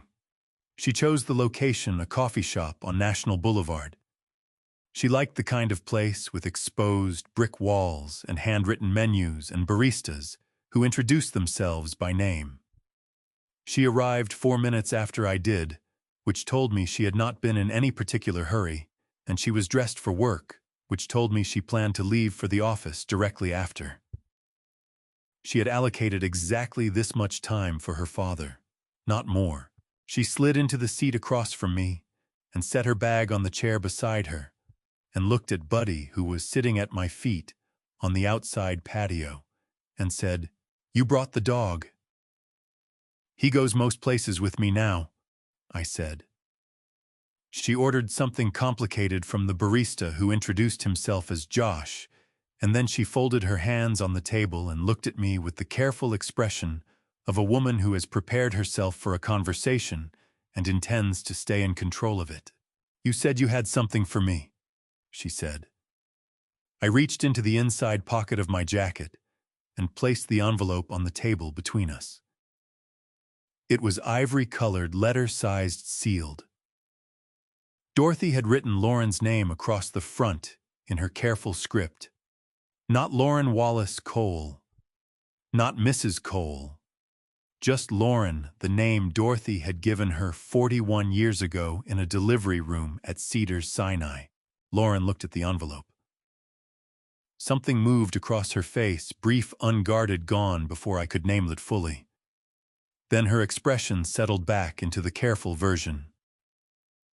Mom's handwriting, she said. She wrote it for you. She asked me to give it to you when I thought the time was right. Lauren picked up the envelope. She turned it over once, looking at the seal. Then she opened it. I watched her read. I did not look away. I had decided before I came that I would not look away, that whatever her face did, I would see it, because Dorothy had written that letter, and the least I could do was bear witness to it being received. Dorothy had written 3 pages. I knew the contents because Dorothy had told me in her own letter what she had written. She had written about the car payment in 2009, about the business loan in 2010, about the $22,000 for the tax emergency that was not a tax emergency. She had written about the summer Henry had sold his 1994 Ford Ranger, the truck he had driven for 11 years, and loved in the uncomplicated way men love reliable vehicles, because Lauren had needed money, and Henry had no liquid savings left, and the truck was the only thing he owned that was worth selling. She had written about the Alaska trip, the one Dorothy and I had planned for our 40th anniversary, and canceled 2 weeks before departure, because Lauren called from a hotel in San Diego saying Derek's card had been declined, and they had no way to get home and no money for the room. Henry had wired the money within the hour. He had called the travel agency the next morning. He had not mentioned Alaska again. Dorothy had written, I am not telling you these things to make you feel guilty, Lauren. I am telling you because your father never will. He would rather you not know what things cost him than have you feel bad about accepting them. That is who he is. I need you to understand what that kind of love looks like from the outside, because I am not sure you have ever seen it clearly from where you were standing. Lauren turned to the second page. Her coffee sat untouched beside her. Josh the barista came out to check on us and read the temperature of the table accurately enough to turn around without speaking. She turned to the third page. Dorothy had written about the night Lauren was born, about driving to the hospital at 2 a.m. with Henry gripping the steering wheel so hard. His knuckles went white, not from fear exactly, but from the particular intensity of a man approaching the most important moment of his life and wanting to be adequate to it. About the way he had held Lauren in the delivery room carefully, the way you hold something you understand to be irreplaceable. She had written, he has loved you that carefully every day since. I hope you will take some time to understand what that means. Not what it means for what you owe him. What it means about who he is. Lauren set the third page down on top of the other 2. I watched her face. She looked at the letter for a long moment. Then she picked up all 3 pages and aligned them carefully the way you align pages before putting them back in a folder. Her movements were precise, controlled. She was a woman who was very good at staying inside herself when she needed to. Then she tore the letter in half. She did it without drama, without anger in her face, with the same efficient precision she had used to align the pages. One clean tear. Then she placed the 2 halves together and tore them again. The pieces went onto the table between us. My hands were flat on my thighs beneath the table. I pressed them down hard against my legs. Lauren. My voice came out quieter than I intended. She looked up at me. Her eyes were dry. Her expression was the expression of a woman delivering a position she had considered and arrived at deliberately. Dad, she said, you and Mom made choices about your money. That was your right. I made choices about my life. That was my right. She picked up her coffee finally. I am not going to sit here and feel guilty about the life I lived because Mom decided to write it down. Buddy shifted at my feet. His leash moved against my ankle. She wrote it down. I said slowly, because she loved you and she wanted you to know your father. I know my father. Do you? She held my gaze for a moment. Then she looked away out at National Boulevard, moving past in the morning light cars and people and the ordinary continuous business of a city that does not pause for anyone's reckoning. I should get to work, she said. She stood. She picked up her bag. She looked at the pieces of Dorothy's letter on the table between us. 8 pieces now ivory-colored. Dorothy's handwriting visible on several of them, Lauren's name on one. She left them there. I sat at that table for a long time after she walked away. Buddy put his chin on my knee, and I put both hands on his head and held on. Josh the barista came out eventually and cleared Lauren's untouched coffee without comment, which I appreciated. I gathered the pieces of the letter carefully and put them in my jacket pocket next to where Dorothy's letter to me had lived since the night I read it in room 114. The pieces did not sit flat. They made a small, irregular shape against my chest. I looked at Buddy. All right, I said quietly. That is enough of that. I stood up and we walked back to the car together in the thin March sunshine, and I called Jason Barrett before I reached the parking meter. Ruth Calloway called on a Thursday afternoon in early May, and I knew from the first word she said that something had happened at the house. It was not what she said. It was the speed of it. Ruth was not a fast talker under ordinary circumstances. She moved through sentences the way she moved through her garden, deliberately, and without rushing, pausing to examine things before she continued. When she called that afternoon at 2:26 and began talking before I had finished saying hello, I sat up straight in the chair of the temporary apartment I had been renting in Burbank since the 1st of April. Henry, there is a woman at your front door with a clipboard and a camera, and she is taking photographs of everything. The driveway, the front windows, the side yard. Lauren is with her. They have been out there for 40 minutes. I was on my feet before Ruth finished the sentence. What does the woman look like? Professional. She has a lanyard with a badge.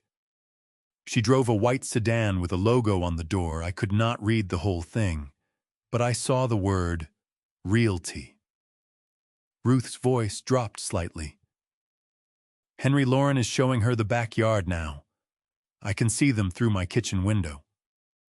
I thanked Ruth and ended the call and immediately called Jason Barrett. His assistant put me through in under a minute, which told me Jason had left instructions about my calls. Henry, he said, Lauren is at my house with a real estate agent. A brief pause. Not surprised, Jason Barrett did not do surprise, at least not audibly. More the pause of a man confirming something he had prepared for. How long have they been there? 40 minutes, according to my neighbor. All right, I am going to make 2 calls. Do not do anything yet. Give me 20 minutes. I gave him 15. Then I drove to the house anyway. I parked across the street and sat in the car with Buddy in the passenger seat and looked at the house I had lived in for 31 years. The for sale sign was not up yet. They had not gotten that far. But the woman with the clipboard was still in the front yard, making notes while Lauren stood beside her with her arms crossed, and the expression of someone supervising a project she had invested considerable thought in. Derek was there too. He was standing near the garage, talking on his phone, one hand in his pocket, the ease of a man who feels at home in a place because he has decided it belongs to him. I did not get out of the car immediately. I sat and watched and thought about 31 years of mortgage payments made on time, every single one. I thought about the back fence I had rebuilt twice. I thought about the kitchen window I had replaced the summer Lauren turned 12 because she had thrown a softball through it, and I had told Dorothy we would just call it an accident and not mention it again. My house, my window, my fence. Jason called back in 18 minutes. "The listing is being pulled," he said. I spoke with the brokerage directly. They were not aware the property had a sole owner on title. Their agent was operating on Lauren's representation that she had authority to list it. A pause. "She did not have that authority. She does not have that authority. The listing agreement she signed is unenforceable." "What about the agent?" "The agent is withdrawing immediately. When you represent yourself as having authority, you do not possess the contract is void from the beginning." The brokerage's legal team understood the situation quickly. He paused again. "Henry, I want you to know that Lauren signing that listing agreement may constitute misrepresentation. I am not recommending any action on that front at this time, but I want you to understand what she did." I watched Lauren through the windshield. She had her phone out now and was looking at it with the focused expression she got when something was not going the way she planned. "She thought the house would transfer automatically after your mother passed," Jason said. "A lot of people make that assumption. California does not work that way. Title does not move without documentation, without process. Your name is on that deed, and it has been for 31 years, and no one can change that without your signature." I pressed my hand flat against the steering wheel. Across the street, the woman with the clipboard was walking back toward her white sedan. She and Lauren exchanged several words. Lauren's posture changed. The crossed arms dropped. Her weight shifted. Derek ended his phone call and came over, and the three of them stood together on the front walk for a moment, the realtor talking, Lauren and Derek listening. Then the realtor got in her car and drove away. Lauren watched the car go. She stood very still on the front walkway of my house, the walkway I had repoured in 2003, because the original concrete had cracked along the expansion joint, and Dorothy had been worried someone would trip.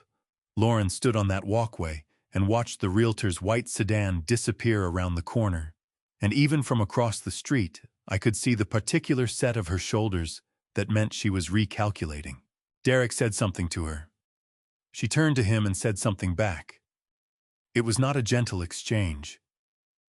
Even at this distance, the body language was clear. She was not receiving whatever he had said with any warmth.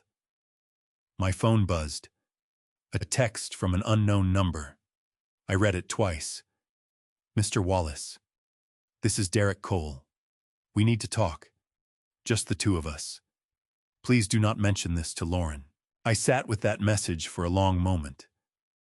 Buddy had his nose against the passenger window, watching a bird conduct some business on the front lawn of the house across from mine.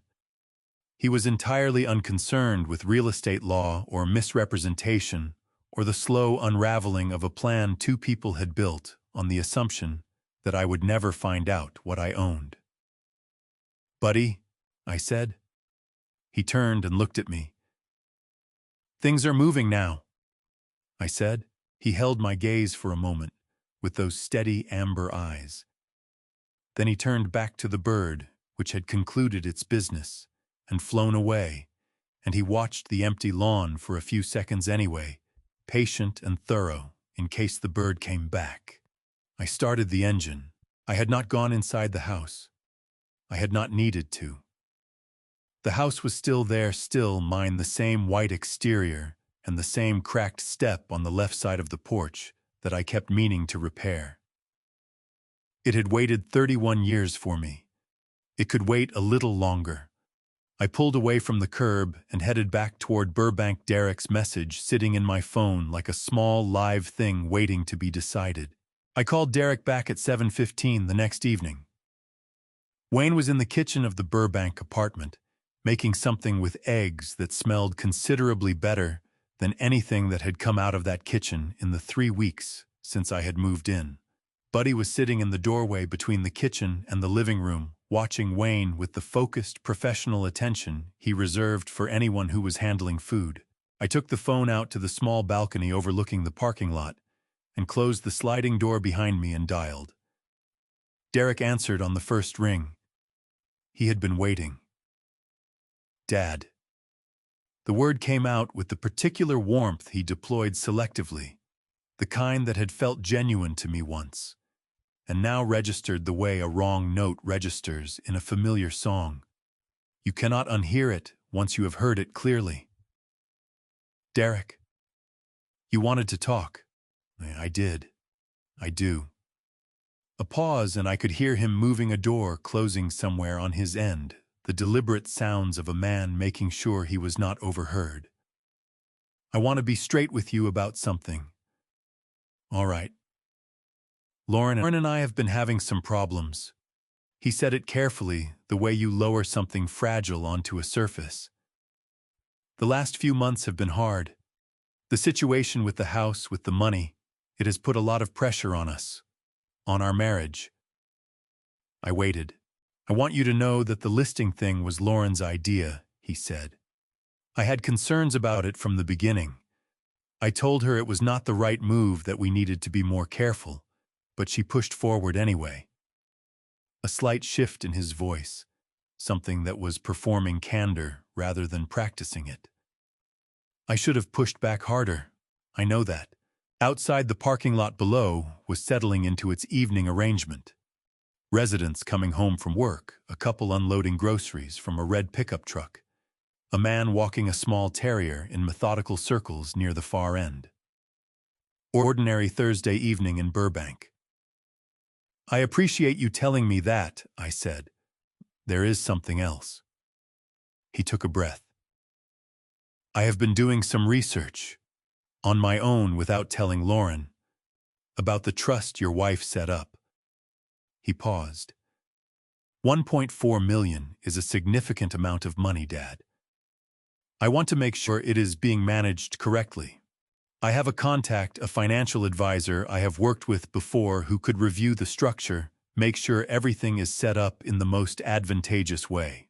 I looked at the couple with the groceries. The woman was carrying more bags than was comfortable, and the man had not offered to take any. She adjusted her grip and kept walking. That is thoughtful of you, I said. I am just trying to help. And between us, I think Lauren has been approaching this whole situation the wrong way. Too aggressive. You and I have always had a good relationship, Dad. I would hate to see that damaged by poor decisions on her part. I had known Derek Cole for 11 years. I had shaken his hand at his wedding rehearsal dinner. I had sat across from him at 40 or 50 dinners and holidays and Sunday afternoons. I had lent him money 3 separate times, each time at Lauren's request, and each time he had accepted it with the ease of a man who considers other people's resources a natural extension of his own. I had never particularly liked him, but I had tolerated him because he was Lauren's husband, and Lauren was my daughter, and that had seemed like reason enough. Now, listening to him in the parking lot darkness, I felt something clarify inside me, the way a room clarifies when someone opens a window. Derek was not a man who had been led astray by a difficult wife. He was a man who had looked at me and seen an asset, and managed that asset accordingly, and now that the asset appeared more valuable than expected, he was attempting to reposition himself on the correct side of it without telling Lauren. I will think about your offer, I said. I appreciate you reaching out. We ended the call. I stood on the balcony for another minute looking at the parking lot. The woman with the groceries had made it inside. The man with the terrier was still walking his circles with patient dedication. I went back inside. Wayne looked up from the eggs. He read my face. How was it? He blamed the listing on Lauren, offered to connect me with his financial advisor, said we have always had a good relationship, and he would hate to see it damaged by her poor decisions. Wayne was quiet for a moment.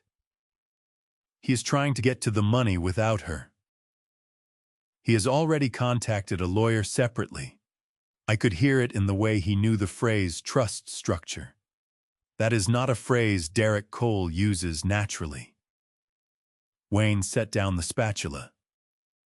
So he went around her. He decided $1.4 million was worth betraying his wife over. I sat down at the kitchen table. Which is interesting, because Lauren decided the same thing about me. Buddy came over and put his chin on my knee. I put my hand on his head. She found out, I said, about his separate lawyer contact. Jason's monitoring picked up an inquiry made under Derek's name to a trust litigation firm in Century City 3 days ago. Jason told me this morning. I looked at Wayne. Lauren called Jason's office yesterday asking questions she had no business asking. She was checking whether Derek had made any contact. Wayne picked the spatula back up. So she knows he went around her, and he does not know she knows yet. I watched Buddy's ears move. They are pointing at each other now. Each one convinced the other is the reason the money is out of reach. Which means neither of them is pointing at you. Which means neither of them is pointing at me. Wayne served the eggs. They were better than anything that kitchen deserved to produce. We ate without talking much, the way old friends eat when there is a lot being thought and not much that needs to be said. After dinner, I called Jason Barrett and told him what Derek had said on the call. Jason confirmed that Derek's inquiry to the trust litigation firm had gone nowhere. The trust was structured in a way that gave no third party any access or standing regardless of their relationship to the beneficiary. He cannot touch it, Jason said. Neither can she. The money is yours, Henry. All of it. I thanked him and ended the call. Outside, a month from now, Derek would receive a notice from the bank about the Range Rover. Lauren would open a credit card statement that nobody had been quietly managing for her. Two people who had spent 15 years operating with a safety net would discover in the ordinary morning light of an ordinary day that the net was no longer there. But that was next month. Tonight, I washed the dishes, and Buddy supervised, and Wayne dried, and the apartment smelled like eggs and dish soap, and the particular quiet of a life that had found after everything its own kind of steadiness. Wayne called on a Tuesday morning in July, and I could hear the particular quality in his voice that meant he was trying not to sound pleased about something. "Henry," he said, "the Range Rover is gone." I was sitting on the small porch of the house I had been renting in Glendale since June, a temporary place, something with a yard for Buddy while I looked for something permanent. Buddy was lying in a patch of morning sun near the porch steps, entirely committed to the warmth. "Gone, how?" I said. "Repossession. Ruth saw the truck come for it yesterday morning, 6:45. Derek came out in his bathrobe and argued with the driver for 11 minutes. Ruth timed it." A pause. She said he used language she was not comfortable repeating. I looked at Buddy and his patch of sun. The Range Rover had been leased at $1,847 a month. I knew this because Lauren had mentioned it twice in the preceding year with the casual pride of someone who considers an expensive car payment a marker of having arrived somewhere worth arriving.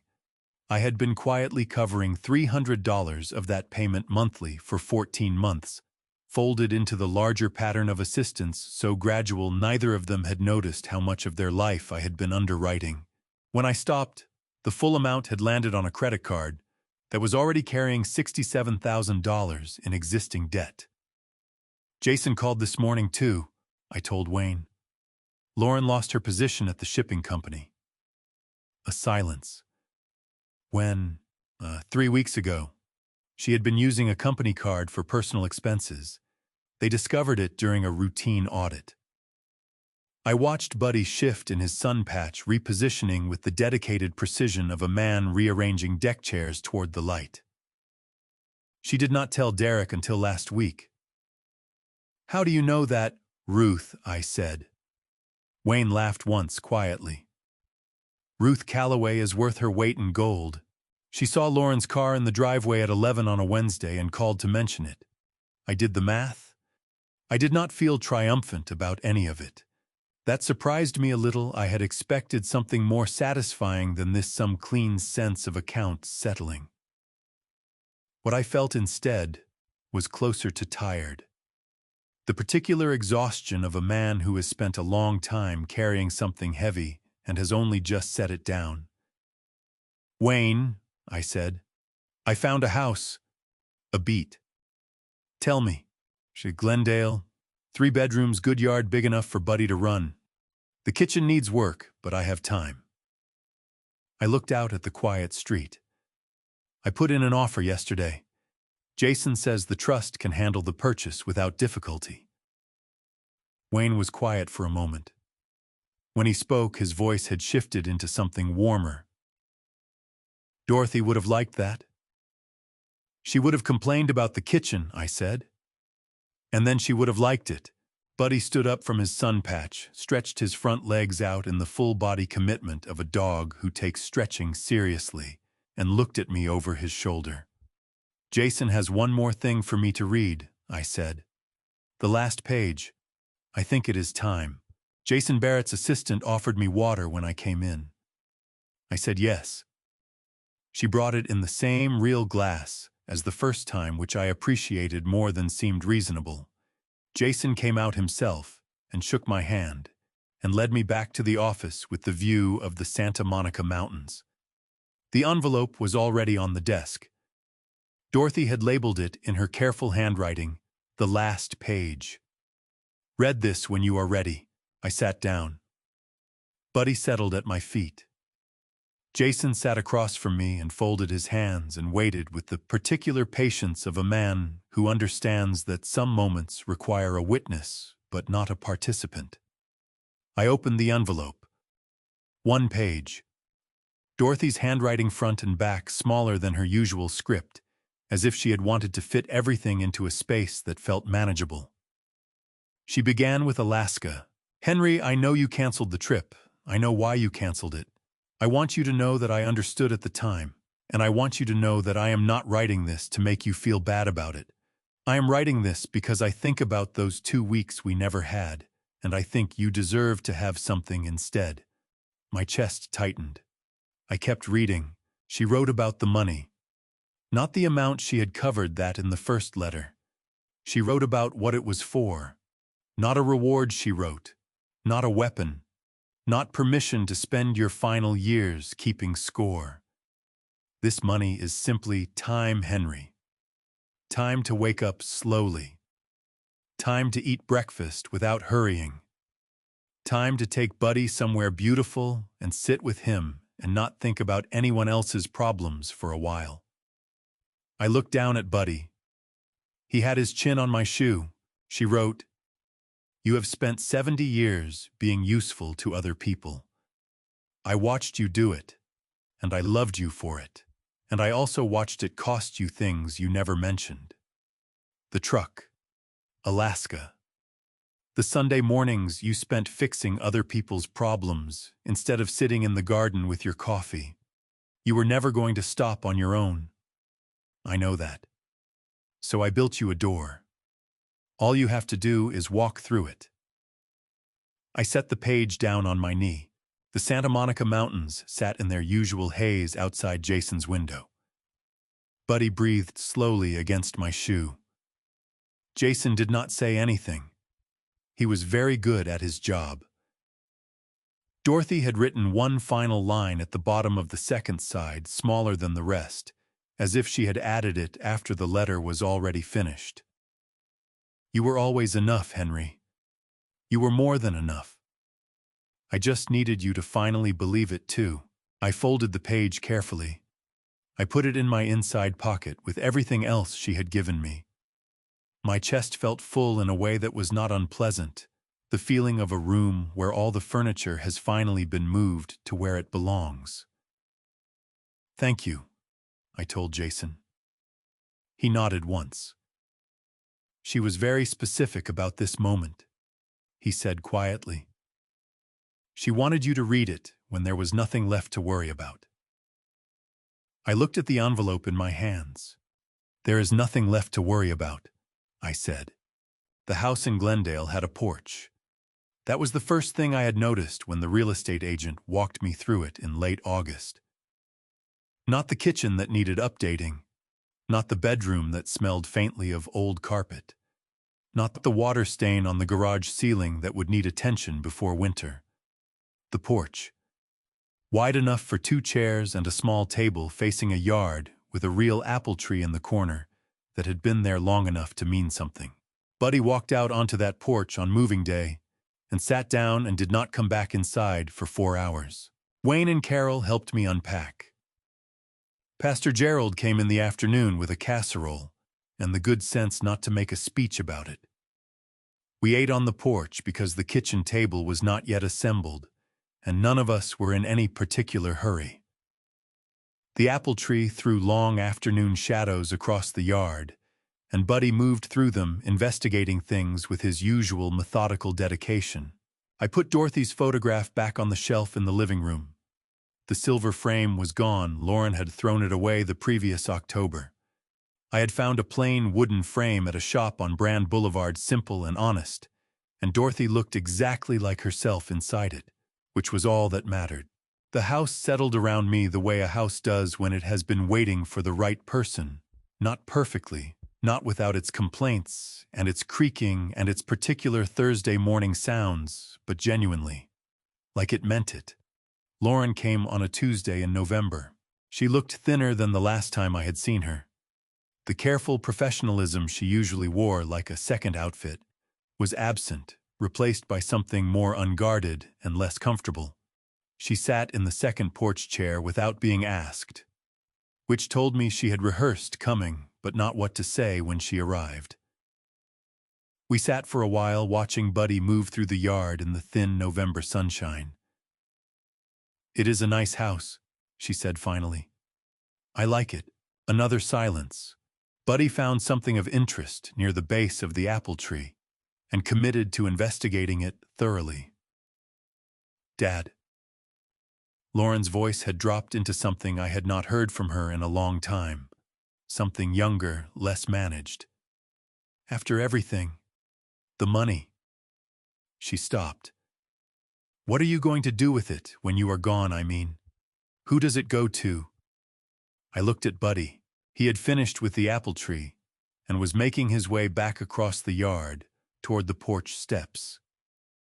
His big golden body moving through the November light with the unhurried confidence of a dog who considers the yard entirely his and the porch merely his second office.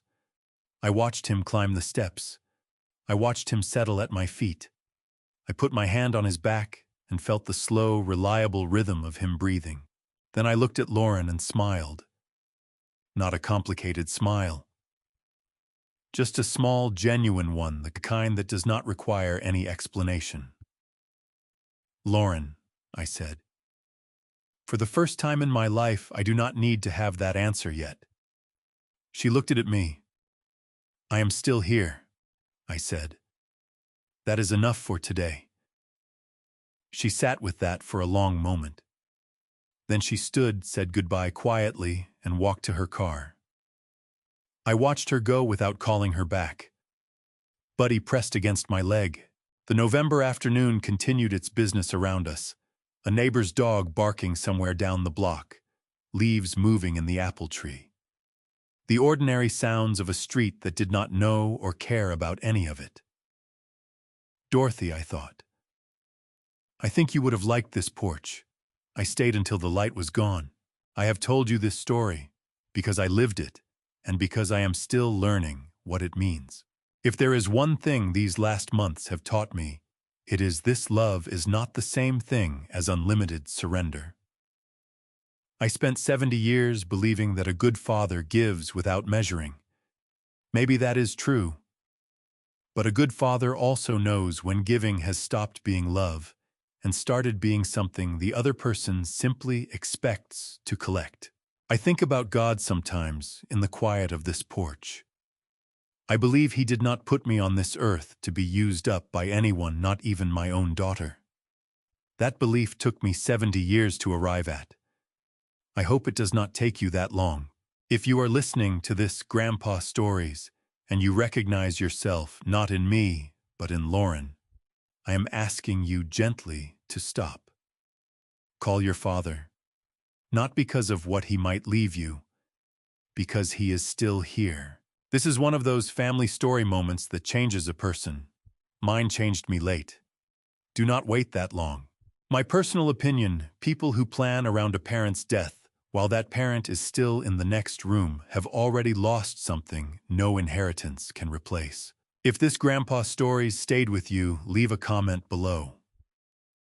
Tell me what you think. Share this family story with someone who needs it. And if you believe stories like this one matter, subscribe to this channel. There are more Grandpa Stories and more family story moments waiting for you here. Thank you for staying until the end. It means more than you know. The stories ahead contain some fictional elements created purely for reflection and understanding. If that is not the content you are looking for, no hard feelings, step away and find what fits you better. But if you are still here, I will see you in the next one.